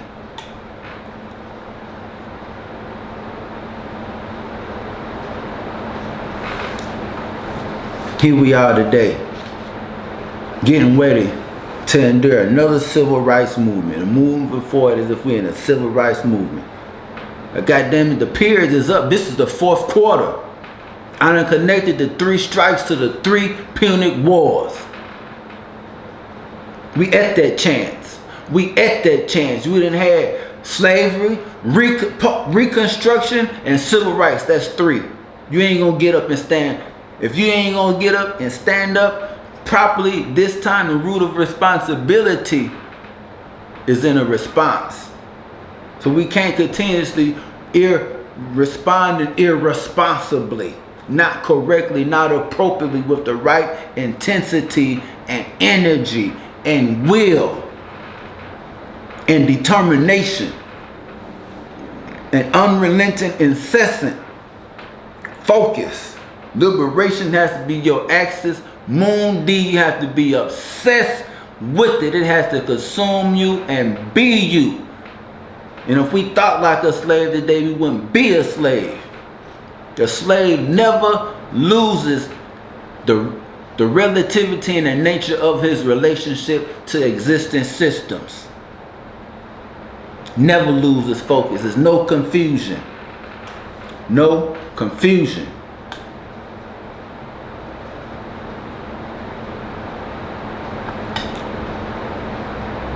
Gloria Richardson again.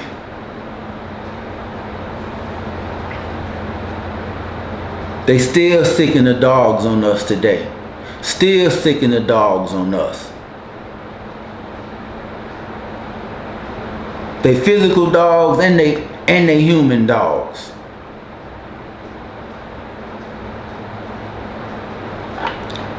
Still lynching and castrating us. Castrating us so many ways with the effeminization and the softness of the man. With this gay agenda, the homo agenda, right? Still using the extrajudicial killings and lynchings and assassinations, which is no different than them pulling apart the slave on the horse or slicing a woman's belly. Doing all of these things to instill and sow fear in us. It's the same intention, the same energy, the same focus. We are still dealing with the prevention of the prevention of the rise of a black messiah. Everything is about the installation of fear, fear mongering, sicking the dogs on us. Still doing it today. Jesse Washington, this brother right here, named Jesse Washington, but he's still flexing. So even in death, we got to go out strong. Even in death, we have to go out strong and be resolved in the manner in which we want to face it. That's the only way, goddamn it, to change the tone and to atone. Remember, no forgiveness of sins without the shedding of blood. Always let them find firmness in you. Be in control of your life and your energy. Be able to anticipate the time and the moment of death.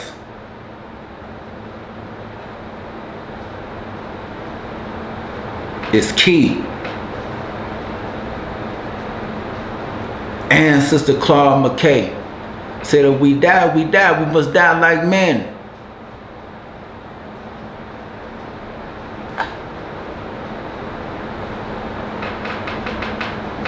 Because one thing, the power is in the example. The power is in the example. Which is why the Pharaoh or the Pharaoh or the Pharaohs, right, connected it to the lighthouse. The Pharaoh or the Pharaoh is the key, is the lighthouse. Our DNA holds at the end, the telluric ends, which is nothing but light. So through our vibration and our demonstration is the formation of the nation. The power is in the example. The power is in the example. We have to move in such a way that it's going to reprogram and program and leave this imprint on our children's DNA. We have to be masters of holding our light. We are a lighthouse. And the programming is through the DNA. And the power is in the example. This is how you break the cycles. And you change the vibration. Right here. Showing you that what we identify as the Civil War, it never has ended. It never has ended. And that schism or schism has never been divided or healed dealing with the European. I'm presently in Minnesota, and Minnesota is a state where Dred Scott was held. Dred Scott was held here. March, and we have the Dred Scott decision. I think it was March some 1856, 1857, where the white man said that the black man have no rights, that the white man is bound and obligated to respect, and that it's understood that at the framing of the Constitution that he was not a thought.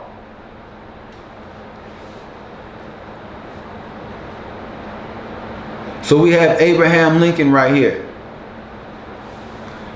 And one of the keys that Abraham Lincoln, when he ran, he said that the Union must and shall be preserved. The Union must and shall be preserved. And he was offering free speech, free land, and free territory. Something that the blacks ain't never had and still don't have. This was what we identified as the American dream. The American dream was free speech, free land, and free territory. So as African, the blacks, we totally have to remember and honor that which is identified and known as the American dream is based on our nightmare. It's based on our nightmare. And Abraham Lincoln said if he could free the slaves, if he could save the Union without freeing of the slaves, or preserve the Union without freeing of the slaves, he would do so. This is why the word emancipate in the word Latin only means to free from the hand. So we have to ask and question, what is the plan? Look at this. Just got done building on Hannibal. And on this slide we have Abraham Lincoln, and this was his running mate, Hannibal Hamlin. Come on now, Hannibal Hamlin. Hannibal means the joy of ball. We dealing with another European or white man worshiping Hannibal with the knowledge of Hannibal. And in all things they have tried to relive and be Hannibal. Even with dealing with the American Sicilian Wars with a general they called Patton. With the Sicilian Wars, they was doing nothing but reenacting and reliving and wanted to feel what it was like to be the goddamn Black Hercules. What it was like to be in Hannibal's shoes. What it felt like. In the Sicilian Wars of America, they went to all of the lands and territories that Hannibal had traversed when he had conquered and crossed over to the goddamn Swiss Alps. And descended into the plain of Rome or Italy, dealing with the Po Valley. And going back to Hannibal's son, I want to stress that Hannibal, when he crossed and he descended those Alps, with probably about 60 to probably about 70,000 men, about 80 elephants. When he descended the Alps, he only had half his troops. About 20 to 26,000 men and a handful of elephants. And Hannibal had won every single war that he fought and engaged in while he was in Italy. He was over there in Italy for 15 years. For 15 years he waged war over there in Italy. Damn near at the gates of Rome. The closest he had got to it was the town of Capua, which he had made his capital.